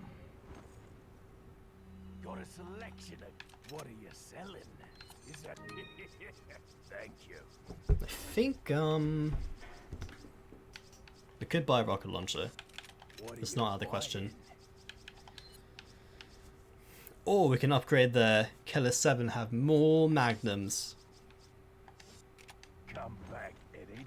I need a bait.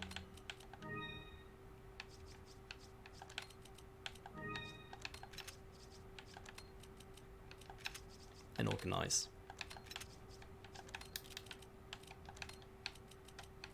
Look how terrible this looks. So unorganized. Time.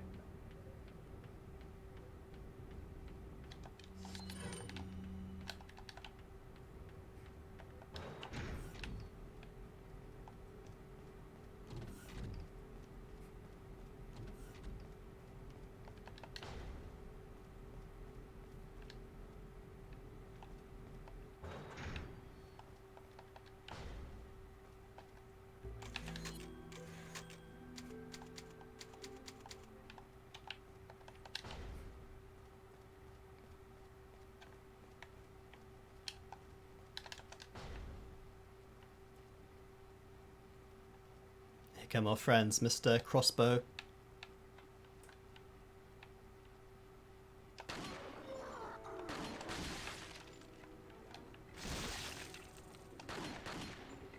I think, yeah, if you get this at this particular corner, the archers will be able to shoot you, which is the most amazing thing ever.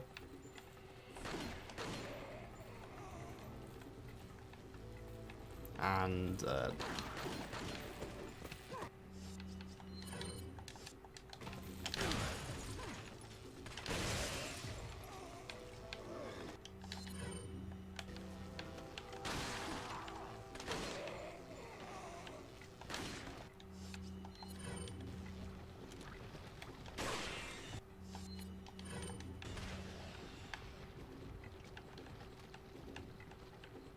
almost get him.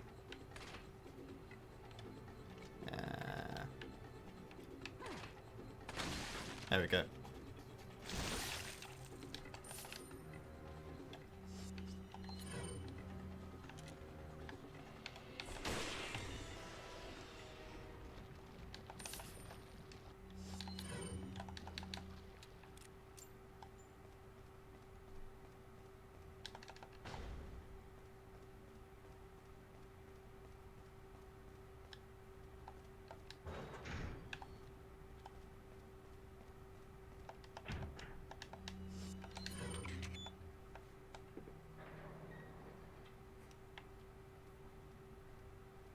And here we go.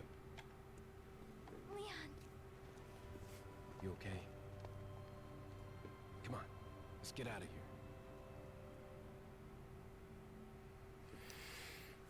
And we're done with chapter 5-1. Which means we could save the game.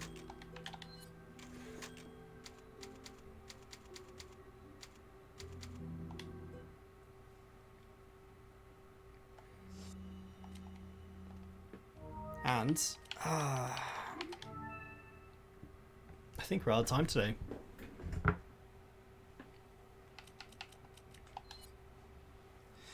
Wasn't that fun?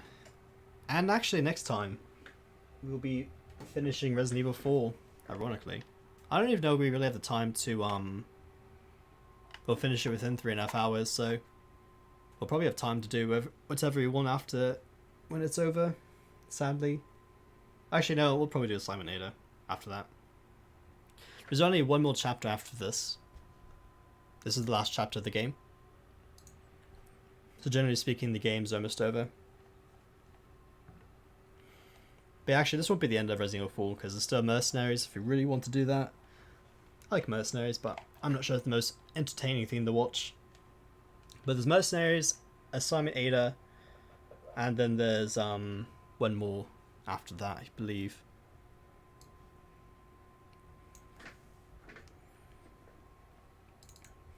But regardless though, my throat's out. As in, it's tired. And that concludes everything for today. But yeah, next live stream we'll finish the main campaign and probably actually mostly wrap up everything for Resident Evil 4. It depends how long it's going to take us to finish the rest of the campaign, but I think it's only like 1 or 2 hours. Probably 2 hours left. I would assume less than that. So we'll see. Regardless though, I hope you have a good rest of your day, and I hope you enjoyed watching this live stream. So